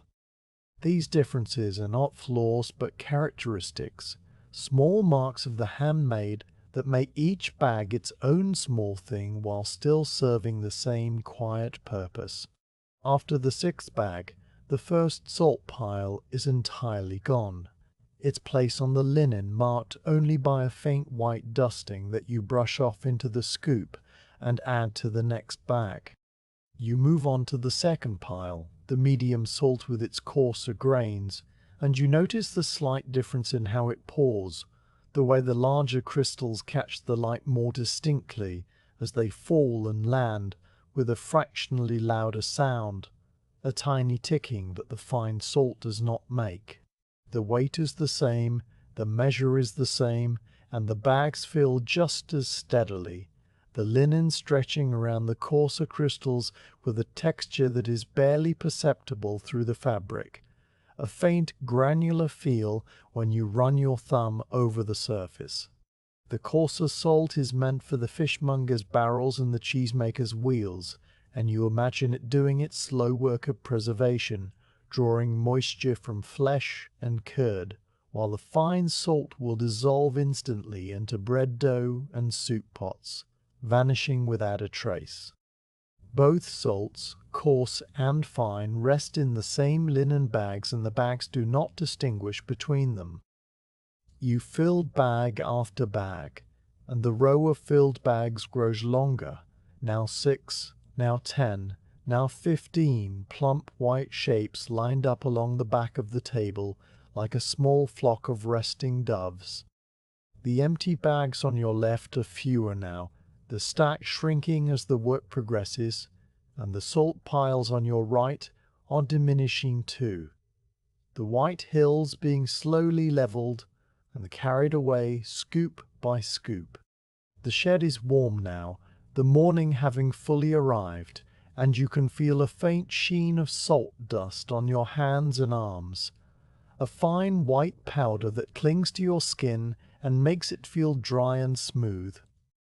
You pause to brush it off, clapping your hands together softly over the table, so that the salt falls back onto the linen where it belongs, and then you take up the next empty bag and continue.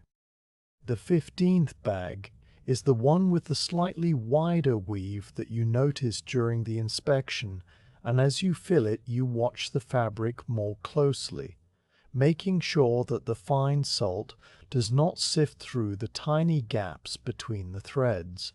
It does not. The weave is tight enough for even the finest grains, and your earlier judgment is confirmed. The bag is sound and will hold its contents without loss. You fill it, settle it, and set it with the others, a small act of trust in the cloth and the stitching that has been part of your work for as long as you can remember. The 16th bag is the one that needed its cord channel stretched, and it fills as easily as all the rest, the cord gliding smoothly when you test it with a gentle tug. Every bag performs its function. Every bag accepts the salt and holds it, and the quiet satisfaction of this reliability settles over you like the warm morning light. The sun has now climbed above the reed line, and the shed is bright, the shadows sharp-edged, and the salt piles glowing with an almost luminous whiteness. You can hear the distant sounds of the village waking more fully, a cart passing on the road beyond the marsh, the lowing of an ox, a woman calling to a child. But these sounds are far away, and they do not disturb the stillness inside the shed. You are in your own small world, the world of the linen and the salt and the wooden scoop, and the work continues with the steadiness of a slow river. Your back is straight, your breathing is even, and your hands move in their familiar pattern, dipping and pouring and settling, dipping and pouring and settling, the motions so ingrained that they require no conscious direction.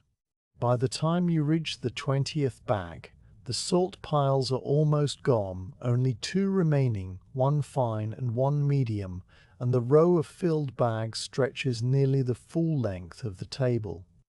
You feel a slight tiredness in your hands now, a mild ache in the muscles that control the fine movements of the fingers, and you pause to rest them, laying them flat on the table and feeling the cool wood against your palms. The pause is brief, just long enough to let the ache subside, and then you pick up the scoop again and fill the 21st bag with the second to last salt pile. The salt pours, the bag fills, the final pinches bring it to the correct level, and then there is only one pile left, a small one, the medium salt that was left over from the measuring. You scoop it up and pour it into the 22nd bag, and then you use the very last grains, the ones that have scattered across the linen, gathering them with the side of your hand and tipping them in. All the bags are filled, 23 plump white parcels lined up in a row, their drawstrings trailing and their linen surfaces smooth and slightly bulging. You sit back on the stool and look at them, a long line of completed work, each bag holding exactly one measure of salt, each bag the product of many days of tide and sun and careful hands. The table is a landscape of fulfillment, the empty linen on one side, the row of filled bags in the middle, the tools and the scale at the other end, and you in the center, a quiet figure in a quiet shed with the morning light all around. The salt smell is stronger now, released by the filling process, a clean, sharp scent that fills the shed and spills out through the open doorway, and you breathe it in, feeling it clear your head and settle your thoughts. You stand up and stretch, your arms reaching toward the low roof, and you walk the length of the table, looking at each bag in turn. Some are slightly rounder than others, some have a small crease in the fabric where the salt has settled unevenly, and you adjust these with a gentle press of your fingers, smoothing the linen and evening out the contents. The drawstrings hang in their various lengths, some twisted, some straight, and you take a moment to untwist the twisted ones, pulling them straight and letting them dangle freely. The bags are ready now for the final step, the tying and sealing that will close them securely and prepare them for the market. But that is a task for later in the day, after the noon rest and perhaps a bite of bread and cheese. For now, the filling is done, and the shed holds the quiet of a job completed, the tools resting, the salt contained, the morning still and calm around you. The filled bags stand in their long row across the table, 23 plump shapes of pale linen, each holding one measure of salt, their drawstrings hanging limply down their sides, and their necks still open to the air of the shed. You have returned to the stool after the noon rest, your body quiet and your hands steady, and the light in the shed has shifted into the early afternoon, a clear golden white that falls through the plank walls in wide bright bars and makes the salt dust in the air sparkle like tiny floating crystals. On the table beside the bags you have placed the coil of thin leather cord, a small bundle of dark brown strips that you cut and prepared earlier from a larger hide, each strip about the length of your hand and narrow as a blade of marsh grass. The leather is supple and smooth, tanned with oak bark by the leather worker in the village, and it carries a faint, earthy smell that blends with the salt and the linen and the old wood of the shed. You take the first bag from the end of the row and set it directly before you, its open neck gaping slightly, the salt inside visible as a pale white surface that is level and still. With your left hand you gather the fabric just above the salt, pinching it together so that the neck closes and the drawstring channel forms a neat ruffled circle around the gathered point. The linen folds easily under your fingers, soft from handling and warm from the afternoon air, and the salt inside shifts just a little as the bag changes shape. A tiny rustling sound that is immediately swallowed by the stillness of the shed. You hold the neck closed with one hand and reach for a leather strip with the other, lifting it from the coil and feeling its cool, smooth surface against your fingertips. The leather strip is about as long as your finger and as flexible as a piece of twine, its edges cleanly cut and its surface free of any rough spots that might snag on the linen. You wrap it around the gathered neck of the bag, just above the drawstring channel, making one full turn and then crossing the ends over each other, a simple motion that you have performed so many times it feels like a single unbroken gesture. The leather presses gently into the fabric, creating a slight indentation that will hold the bag closed, and the crossing of the ends forms a small X shape on one side of the neck. You pull the ends snug, but not too tight, because the bag needs to be opened again by the customer without cutting the cord, and a knot that is too fierce will only cause frustration at the market stall. Now you begin the knot itself, a loop and tuck that you learned from your father when you were still too small to lift a full basket of salt. You take the right end of the leather and fold it into a loop, holding it between your thumb and forefinger. Then you pass the left end around the back of the gathered neck and bring it up through the loop from below. The leather slides through the loop with a soft whisper, and you pull it gently until the knot begins to tighten, watching it closely to make sure it settles evenly without twisting. You draw the ends in opposite directions, the left one pulling straight up and the right one pulling straight down, and the knot closes around the neck of the bag like a small brown collar, snug and secure. You tug each end once, testing the hold, and the knot does not slip, the leather gripping the linen with a quiet friction that will last through the jostling of the cart and the handling at the market.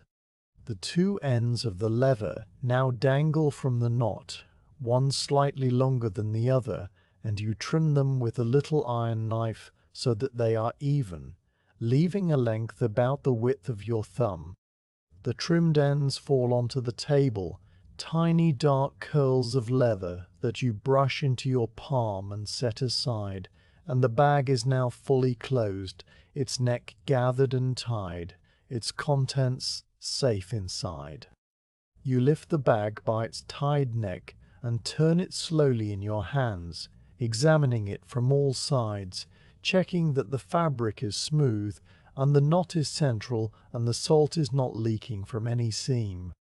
The bag looks as it should, a neat white pouch with a dark leather tie, a small thing of simple usefulness that will serve its purpose well. You set it at the far end of the table, starting a new row of completed bags, and you reach for the second one.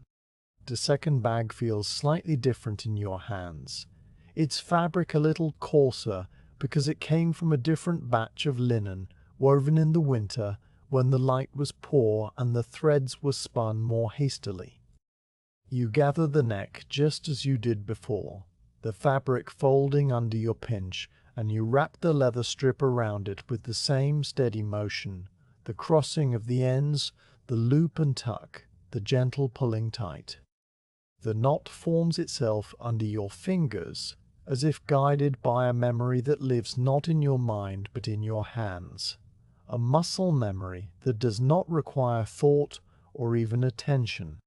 You trim the ends, brush the scraps aside, and set the second bag beside the first, where it sits plump and closed and identical to its neighbor in every way that matters.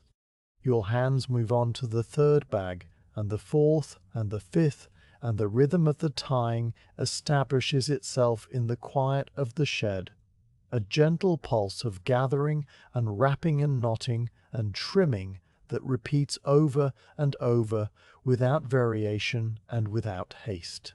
The afternoon light creeps across the table in slow increments, the bars of sun shifting their positions by a finger's width, and the shadows of the bags grow longer on the wood, dark shapes that stretch toward the edge and then stop.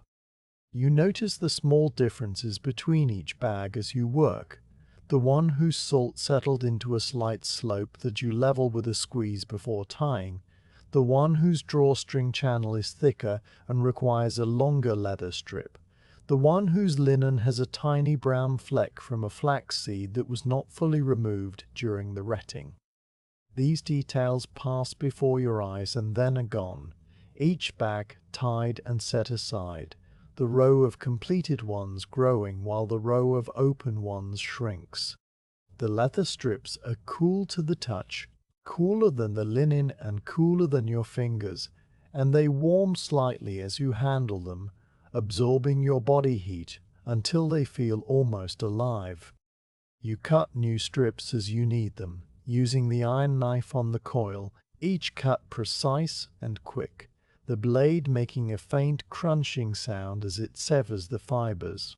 The offcuts gather in a little pile at the edge of the table, and every now and then you sweep them into a small linen scrap that you will later give to the tanner for reuse, because nothing in this shed goes to waste if it can be used again. After the 10th bag, you pause to rest your hands, laying them flat on the table and feeling the cool wood against your palms. Your fingers have a slight stiffness in the joints from the repeated motion, a small ache that you know will fade after a few moments of stillness. You flex them slowly, opening and closing them, feeling the blood move through the small vessels, and you look at the bags before you. The completed ones on the left sit in their neat row, each one tied and sealed, each one holding its salt in patient silence. The open ones on the right wait in their own row, their necks gaping and their drawstrings dangling, looking somehow vulnerable and incomplete, like birds with their mouths open, waiting for food. Between them, the coil of leather and the knife and the pile of trimmings mark the progress of the work, and the salt dust that has settled on the table shows the faint prints of your fingers, a pale map of where your hands have been. You pick up the 11th bag and resume the work, the gathering and wrapping and knotting and trimming, and your mind drifts away from the shed, following the bags on their future journeys. Some will go to the market in the nearby town, carried in your own cart along the rutted road that winds through the fields and past the mill. Others will go to the fishmonger on the coast, the one who sends his boy every month with a donkey and a list of what he needs. A few will stay in the village, traded for eggs or cheese, or a length of woolen cloth, a small local exchange that happens without money or records. Each bag will end up in a different place, will be opened by different hands, will pour its salt into a different pot or barrel or dough trough, and the leather knot that you tie now will be the first thing those hands undo. The thought is a quiet one, a small thread of connection that runs from your shed out into the wider world, and it passes through your mind without leaving a trace, like the shadow of a cloud moving over the marsh. The 12th bag is the one with the wider weave, and as you gather its neck, you feel the fabric stretch a little more than the others, the threads separating just slightly under the strain. You wrap the leather with a fraction more care, making sure the knot sits evenly and does not pull the weave out of shape. And when you trim the ends, you leave them a tiny bit longer so that the customer can find them easily and untie the bag without fumbling. The 13th bag is the one that needed its cord channel stretched, and it ties as easily as all the rest. the leather settling into the channel's groove and holding firm. The 14th bag is the one with the stain, which is now hidden under the gathering of the neck, invisible and forgotten. Every bag has its small story, and every story ends in the same way, with a leather knot at a trimmed end and a place on the completed row. The afternoon deepens, the light softening from gold to a paler yellow, and the air in the shed grows cooler as the sun begins its slow descent toward the marsh. You work steadily through the remaining bags, your hands moving in their unbroken rhythm, and the open row grows shorter while the completed row grows longer. The shed is quiet except for the sounds of your work, the soft rustle of linen, the whisper of leather against fabric, the tiny snick of the knife trimming the ends, the gentle thump of each completed bag being set down on the wood.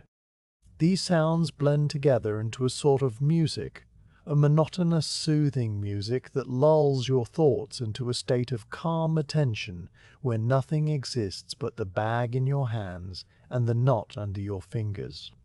By the time you reach the 20th bag, the sun has dropped behind the reed line, and the shed is filled with a soft grey light that erases all shadows and makes everything look slightly softened, as if the edges of the table and the bags and your own hands were wrapped in a thin layer of wool. You do not light a lamp, because the work is almost done, and the grey light is still sufficient for the simple motions of gathering and tying.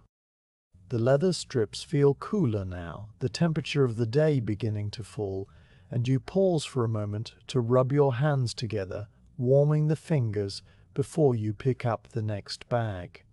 The friction of your palms makes a faint sandy sound because of the salt dust that still clings to your skin, a fine white powder that has worked its way into every crease and line.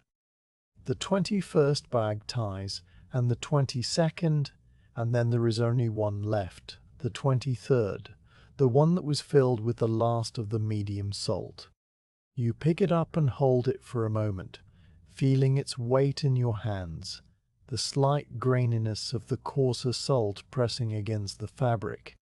This bag is the last of the day's work, the final piece of a long, quiet process that began with the grey dawn over the tidal pools, and you tied with the same care you gave to the first, the leather wrapping evenly, the knot forming neatly, the ends trimmed to the exact same length. You set it down at the end of the completed row, and then you sit back on the stool, your hands resting on your knees, your eyes moving along the line of 23 tied bags, each one identical and each one unique, a small army of salt ready for the world. The leather trimmings lie in their pile at the edge of the table, and you gather them up and place them in the linen scrap, folding it over and tucking it into a corner of the shelf above the table. The coil of remaining leather you put back in the chest, next to the empty bags that you did not use, and the knife you wipe clean on a cloth and return to your belt pouch.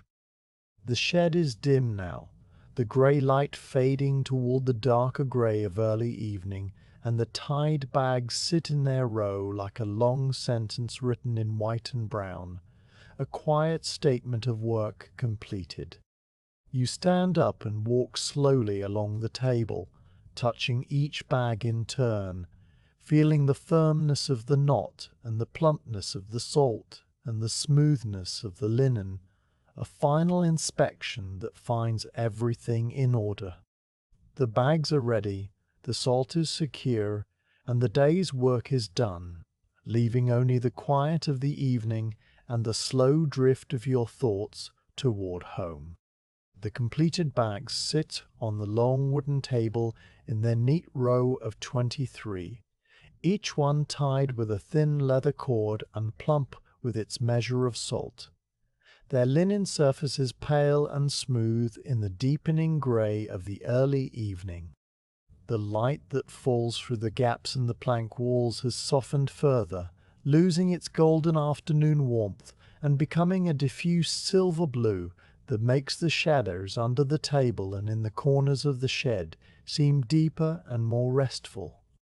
The air has cooled too, the warmth of the day draining slowly away into the marsh, and you feel the chill on your forearms and the back of your neck as you stand up from the stool and begin to prepare for the final task of the day, the storing of the bags that must rest safely through the night until the cart comes to take them to the market. You move with the slow, deliberate pace of someone who knows that the work is almost finished, but sees no reason to rush its ending, each motion part of a closing ritual that is as important as the opening one at dawn. You walk to the corner of the shed where the storage space has been prepared, a shallow alcove formed by the meeting of two walls and the back of the table, its floor-packed earth covered with a thick layer of clean straw that rustles softly under your feet. The straw was brought in from the stable last week, the golden stalks of oat and barley left over from the threshing, and it smells of dried grain in summer fields, a warm, sweet smell that contrasts with the sharp saltiness of the air. You kneel on the straw, feeling its slight springiness and the way the individual stalks shift and settle under your weight, and you begin to arrange it more evenly, spreading it with your hands so that it forms a level bed about the depth of your palm. Any sharp ends that might poke through the linen bags you fold down or break off, smoothing the surface until it is soft and even, a comfortable resting place for the salt that has travelled from the sea to the pans to the shed. With the straw bed prepared, you rise and return to the table, where the bags wait in their silent row. You take the first bag from the end, the one you tied earliest, and that has sat the longest, and you lift it with both hands, one supporting the bottom and one gripping the tied neck. The weight is familiar now, a solid, comfortable heft that fills your palms and pulls gently at your wrists, and you carry it the few steps to the storage corner, but the same care you would use for a sleeping child. You set it down on the straw at the very back of the alcove, placing it gently so that the bottom rests flat and the tied neck points upward, the leather knot dark against the pale linen. The bag settles into the straw with a faint sigh, the stalks compressing under it and cradling its shape, and you adjust its position slightly so that it sits squarely and will not tip. You return to the table for the second bag, lifting it and carrying it and setting it down beside the first, leaving a small space between them so that the linen does not rub against itself and cause wear. The two bags sit side by side like a pair of pale stones, their surfaces catching the last of the light, and you look at them for a moment before going back for the third. The walking from the table to the corner and back again is only a few paces each way, a short journey that you will make many times, and your feet trace the same path over and over, the packed earth floor hard and cool under your shoes, no different on the 10th trip than it was on the first. You fall into the rhythm of the carrying, a slow back and forth that matches the slow turning of the evening, each bag lifted and transported and set down with the same gentle precision. The third bag joins the first two, and then the fourth, and then the fifth, the row in the corner growing longer as the row on the table grows shorter. When the first layer of bags covers the straw bed from one side of the alcove to the other, you pause to check the arrangement, making sure that no bag is pressed too tightly against its neighbor, and that each one has a little room to breathe. The linen needs air to keep the salt dry and fresh, and a bag that is crushed against another might trap moisture or develop a thin spot where the fabric rubs. You adjust two bags that are touching sliding them a finger's width apart, and then you begin the second layer, placing each new bag on top of the ones below, nestling it carefully into the valleys between them so that the stack is stable and will not topple. The second layer rises more slowly because you must reach higher and place the bags with even more care, but the same quiet patience carries you through, one bag at a time, the weight of each one pulling at your arms and shoulders as you lift it and settle it into place. The stack grows slowly, a small monument of linen and salt, and as you work you notice the details of the bags in a way you did not when they were on the table. From this angle, looking down at the stacked bags, you can see the slight variations in their shapes. The one that is a little rounder because the salt was finer and packed more tightly, the one that is slightly taller because the drawstring channel was sewn a bit higher on the fabric. You see the different shades of cream and off-white in the linen, the subtle stripes where the warp threads were spun from different batches of flax. These details are small and unremarkable, but they fill the time between lifting and setting down, giving your eyes something to rest on while your body moves through its established rhythm. When you reach the halfway point, the stack is about level with your waist, and the table still holds a dozen bags waiting to be stored. You pause for a moment, straightening your back and rolling your shoulders, feeling the pleasant stretch of muscles that had been working steadily all day. The shed is almost dark now, the only light coming from the open doorway and the widest gaps in the walls, a soft grey glow that makes the salt bags look almost luminous, as if they held a faint inner light of their own. You do not need more light than this. Your hands know the bags, know the path to the corner, know the feel of the straw and the weight of the salt. You could do this work blindfolded, and in fact you have on winter evenings when the lamp ran out of oil and you finished the storing by touch alone, your fingers reading the shapes and textures as clearly as your eyes ever could. You return to the table and pick up the next bag, your fingers finding the leather knot and the smooth curve of the linen, and you carry it to the stack, placing it on the third layer, which is now beginning to form. The bags are lighter now than they felt earlier in the day, not because they have lost any weight, but because your body has adjusted to the load, the muscles of your arms and back accepting the work as normal and ceasing to complain. You feel the slight give of the straw under the bottom layer, the way the whole stack compresses a little with each new bag added, a soft settling that makes the stack seem like a living thing, breathing and adjusting to its own weight. The air in the corner is cooler than the rest of the shed, and the straw gives off its sweet scent more strongly as it warms under the bags, a smell that mingles with the salt and the old wood and the faint leather of the tied cords. After the third layer is complete, you begin the fourth, but by now the stack is high enough that you must stretch your arms to place the bags, and so you slow your pace a little, taking extra care to balance each bag and make sure it will not slide. The fourth layer is also the last for this particular stack, because the space in the alcove is not tall enough to hold a fifth without risking that the bags near the top will press down too heavily on the ones at the bottom.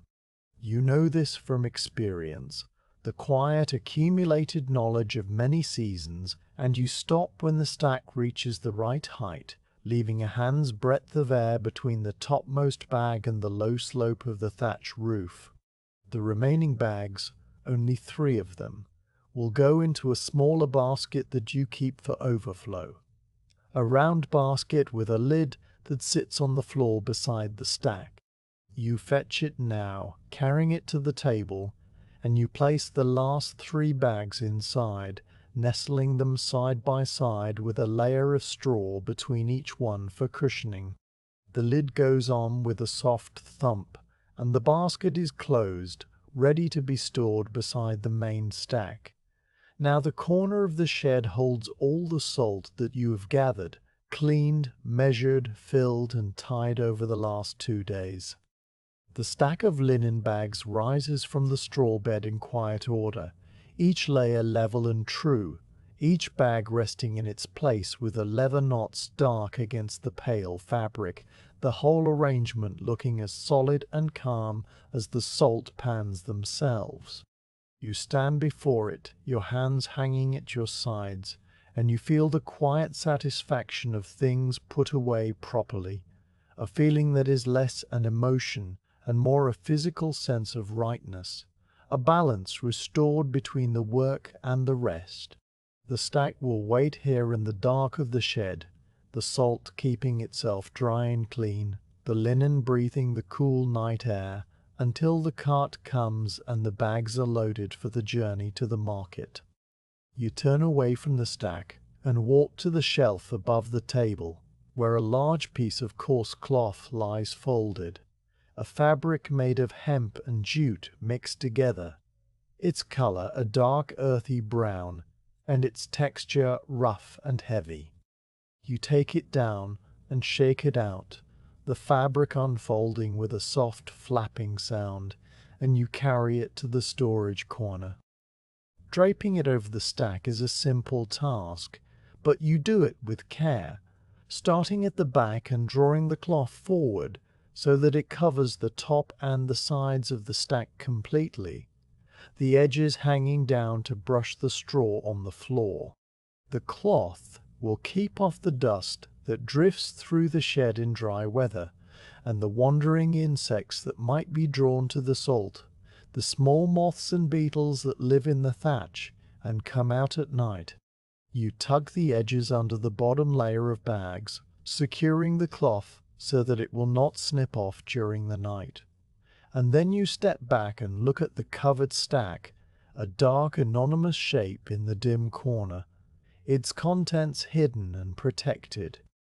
The table now needs your attention, for it is covered with the fine white dust of salt that is settled during the filling and the tying, a thin layer of crystals that catches the faint light and glimmers like frost. You fetch the bundle of twigs that serves as your broom, a simple tool made of birch branches tied together with a strip of leather, the twigs worn and flexible from months of sweeping. The broom leans against the wall beside the door, and you take it up, feeling the rough bark under your palm and the slight give of the twigs as you press them against the floor. You begin at one end of the table, sweeping with slow, even strokes, the twigs making a soft whispering sound as they drag across the wood. The salt dust moves ahead of the broom in a thin white wave, gathering at the edge of the table and then falling into a little pile on the floor that you will collect later. You sweep the whole length of the table, reaching into the corners where the salt has gathered more thickly, and then you sweep the pile on the floor into a small heap, bending down and using your hand as a dustpan to lift it.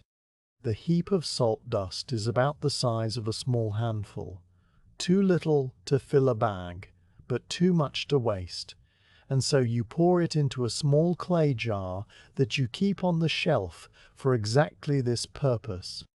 The jar has a cork stopper and a glaze of blue-green on the inside, and it is where all the loose salt ends up, the sweepings from the table, and the spills from the scoop, and the grains that fall when you trim the leather cords. This salt is not pure enough to sell. It contains a little dust and a few bits of lint from the linen, and perhaps a stray thread from your clothing. But it is still salt, still good for the kitchen, and you will take the jar home with you tonight and add it to the pot on the hearth where you keep salt for your own cooking.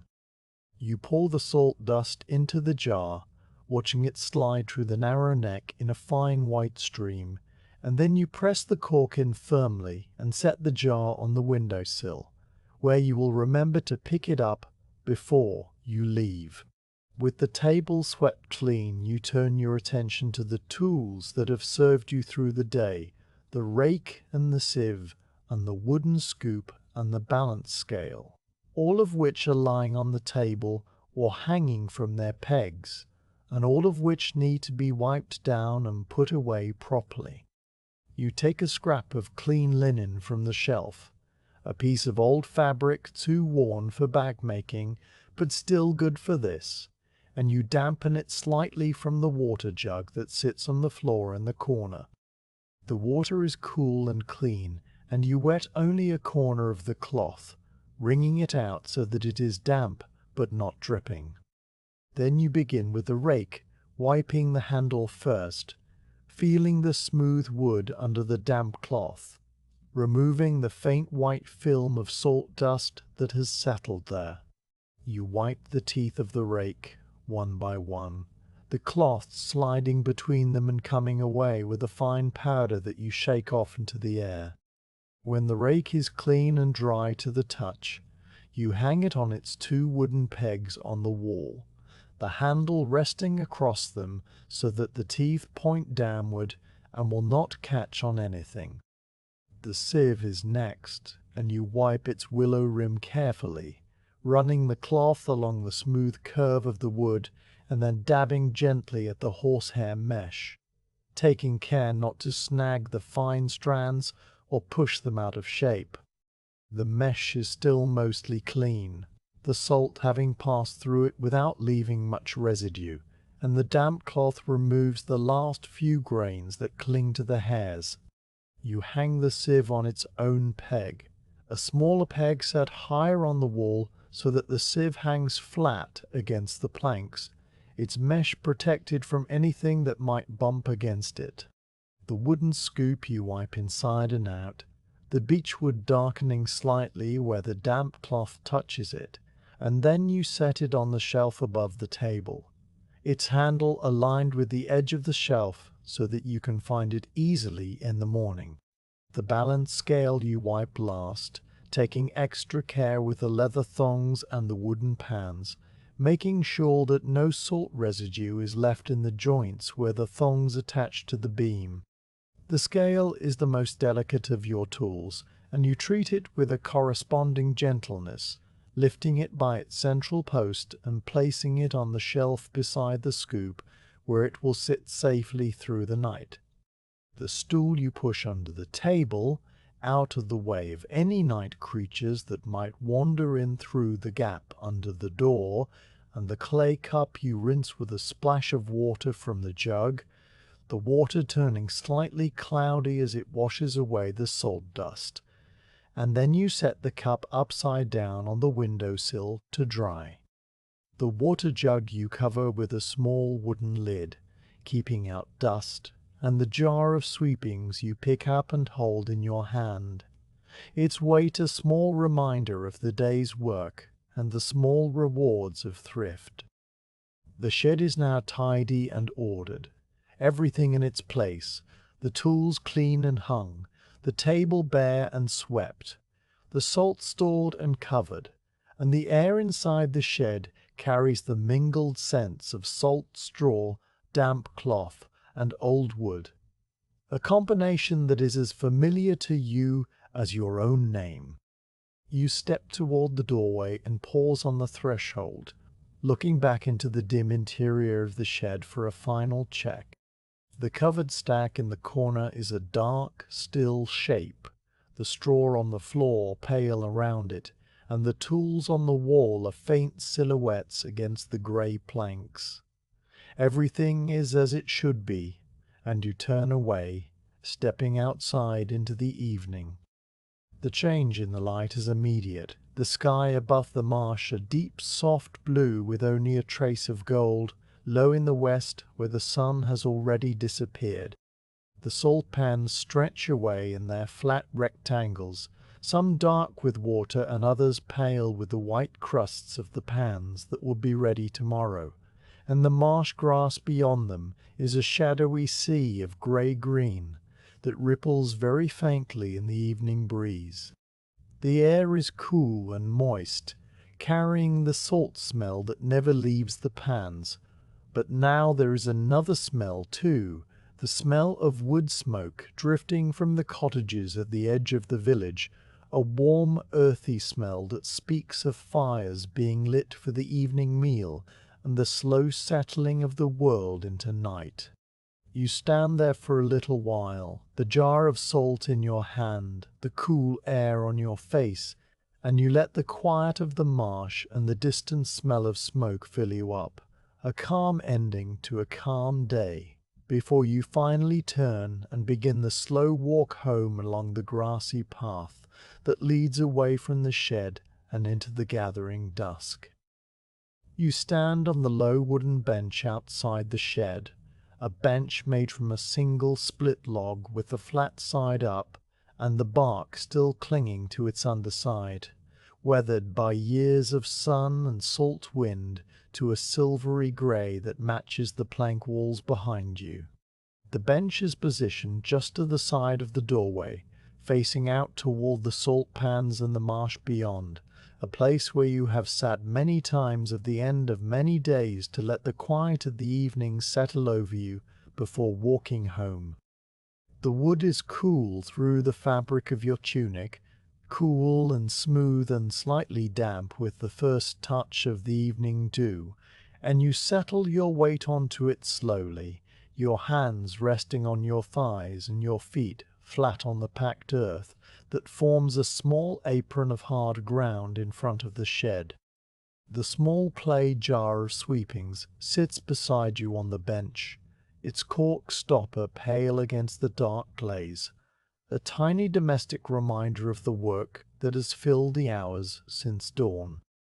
The sky above the marsh has deepened from the soft grey blue of early evening into a richer colour, a dark slate blue that holds the last trace of light low on the western horizon where the sun has long since disappeared. Above you, higher up, the first stars are beginning to show themselves. Not many yet, just 2 or 3 of the brightest ones pricking through the fabric of the sky, like tiny salt crystals scattered on a dark cloth, and you notice them without looking for them, your eyes simply resting on the sky and letting the faint points of light come to you. The marsh stretches away in front of you, the salt pans catching the last of the sky light in their still surfaces so that each rectangular basin glows with a faint silver sheen. The pans that are dry and white by day, now looking pale grey and ghostly, the pans that still hold water reflecting the darkening blue above. Between the pans, the earthen walls are thin dark lines that divide the marsh into a neat geometric pattern, a pattern that you know as well as the lines on your own palm. You sit without moving, your breathing slow and even, and you let the quiet of the marsh settle into you. The sounds of the evening are different from the sounds of the day, softer and more widely spaced. The occasional call of a distant bird settling into its roost among the reeds, the faint high hum of insects that only come out at dusk, the very far-off bark of a dog in the village that carries across the flat land as clearly as if it were next to you. The breeze that stirred the marsh grass during the afternoon has dropped to almost nothing, just a slight movement of air that you feel on your cheeks as a coolness rather than a pressure, and it carries the familiar salt smell mixed now with the stronger scent of wood smoke from the cottage chimneys. You breathe it in slowly, the air tasting clean and faintly metallic on your tongue, and you feel the small tensions of the day's work loosening in your shoulders and your back and your hands, the muscles releasing their hold on the remembered motions of raking and scooping and tying. Your gaze drifts across the pan field, and you find yourself tracing the paths you walked this morning, the route from the shed to the first pan that was ready, the curve around the clump of reeds, the turn-off to the pan by the sluice gate, where the finest salt formed. You can see the pale crust of the pan you did not harvest, the one that still had a damp center, and you note with a quiet internal nod that it will be fully dry by tomorrow, ready for the rake and the basket and the long, slow walk back to the shed. The thought of tomorrow's work does not bring any feeling of urgency or weariness. It is simply a fact, a small piece of information that sits in your mind like the bags of salt sit in their covered stack in the corner of the shed, patient and undemanding. The cycle will continue. The tide will come in, and the sluice gate will be lifted, and the pans will fill again, and you will be here to tend them, just as you were today and yesterday, and all the days before that stretch back in a long, unbroken line. You think about the salt bags themselves, the 23 plump linen parcels now resting under their coarse cloth cover in the dark of the shed, their leather knots tight and their drawstrings tucked inside. You picture them in your mind, the slight differences in their shapes and shades, the way the straw cradles the bottom layer, the way the stack rises in its neat arrangement, and the way the covering cloth hangs down over the sides. The bags are ready now, fully ready, and in the morning the cart will come. The old cart with its high wooden sides and its wheels that creak on their iron axles, pulled by the patient brown donkey that you have known since it was a foal. You will load the bags onto the cart, lifting them from the stack and carrying them out into the morning light, arranging them in rows on the cart bed with more straw packed between them to cushion the journey.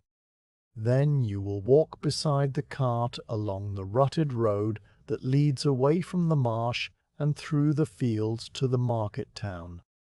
A journey that takes most of the morning and passes through a landscape of hedgerows and ploughed fields and small stands of oak trees.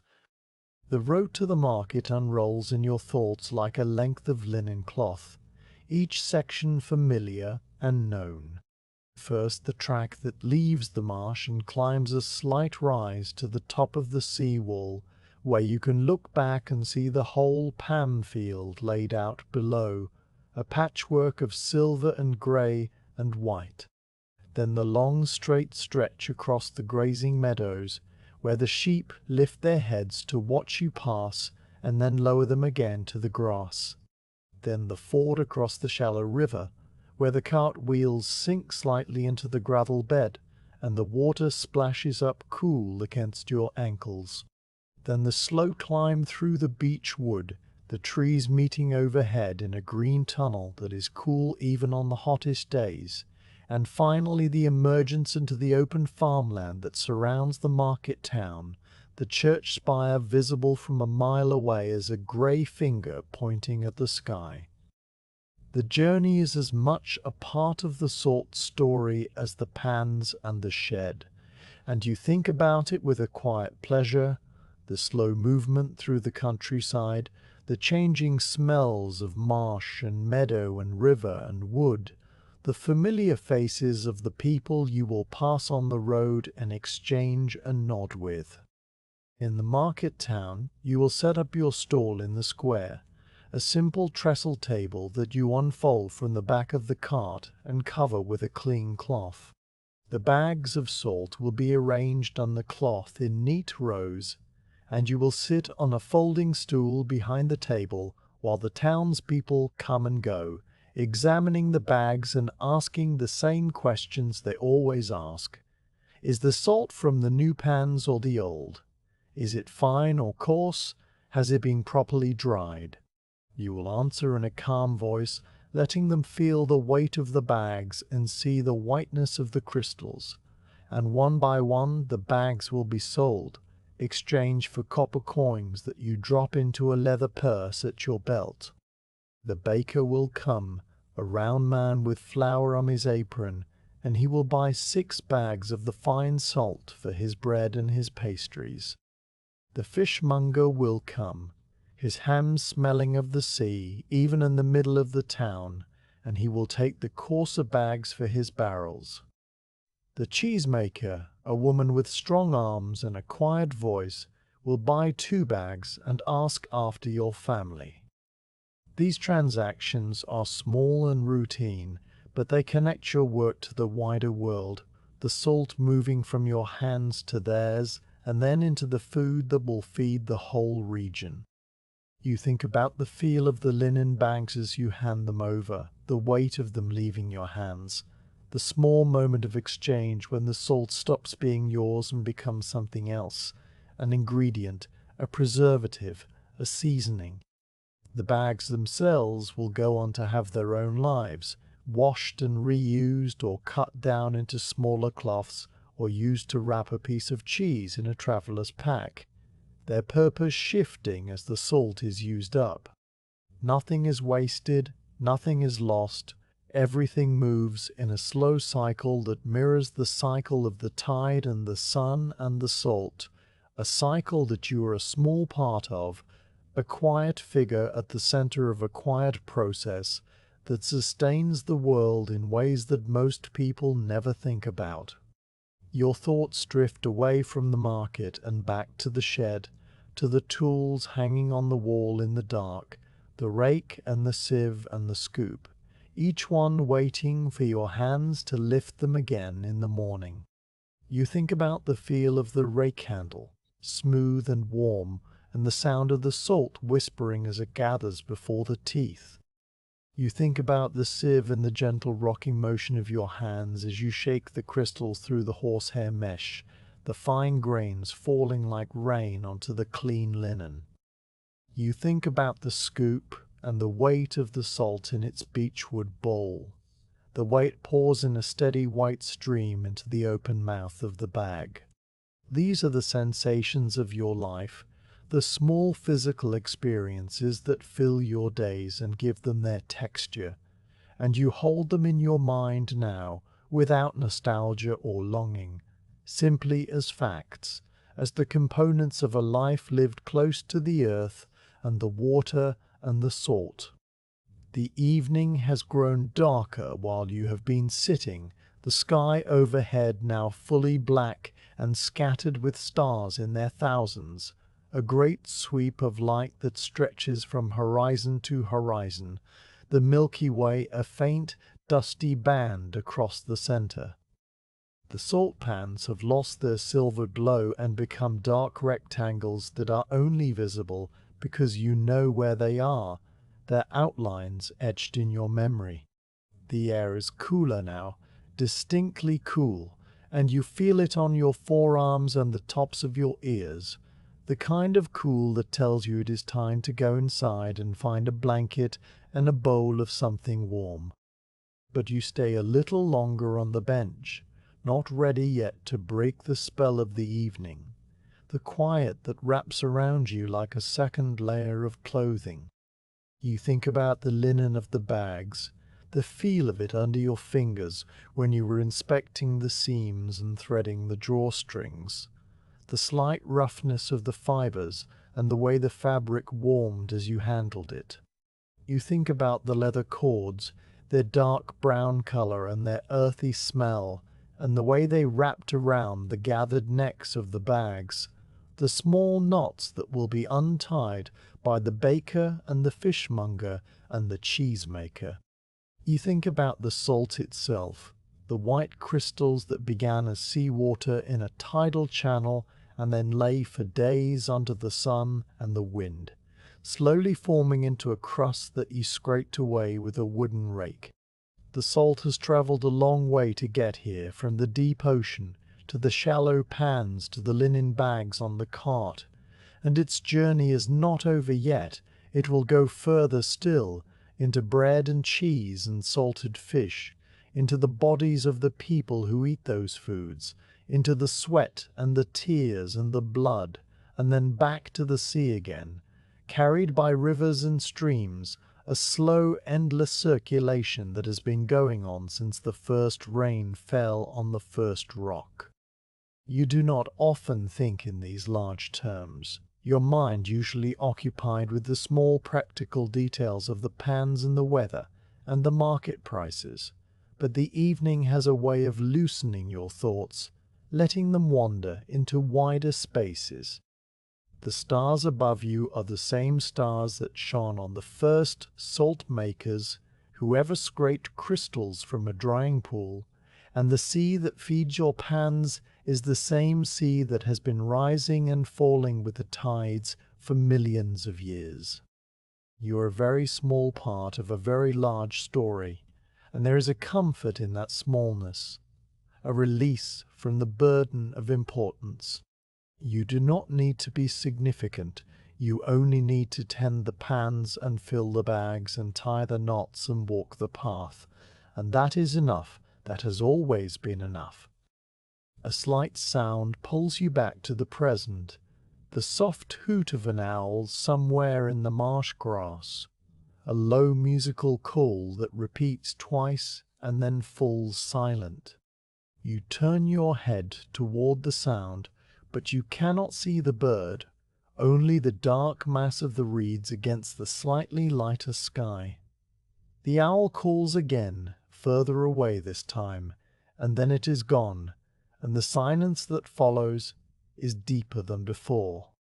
The air is properly cold now, your breath making small clouds that vanish instantly, and you know that the time for sitting is over. You rise from the bench, your body stiff from the long stillness, and you stretch your arms above your head, feeling the pull through your sides and the crackle of your spine. The small clay jar is still on the bench beside you, and you pick it up, its surface cool and smooth in your hand. You turn to face the shed door, which has stood open all this time, and you reach for it, swinging it closed on its leather hinges. The door fits snugly against the frame, a simple plank door with a wooden latch that you lift and drop into its catch, the sound a solid clunk that echoes once in the quiet and then fades. You check the latch by pressing on the door with your palm, and it holds firm, keeping out the night creatures and the wind and the rain should it come. The salt is safe inside, the tools are hung, the table is swept, everything is in its place, and you feel the quiet satisfaction of that completeness, a small circle closed, a small chapter ended. You step away from the shed and onto the grassy path that leads back to the village, the same path you have walked every evening of your working life, its surface pale in the starlight and its edges blurred by the darkness. Your feet find the center of the path without effort, the way known to them as deeply as the way to your own bed, and you walk slowly, the jar of salt in one hand and the other hand swinging loose at your side. The marsh grass rustles faintly on either side, a soft, dry whisper that follows you as you go, and the salt pans lie dark and silent, their work for the day done, their crusts forming invisibly under the night sky. The village is ahead, its lights small and warm and yellow, and between you and the lights the path stretches out, a thin pale line connecting the world of the salt to the world of home, and you walk it at the pace of the evening, unhurried, calm, and ready for the rest that waits at the end of the day.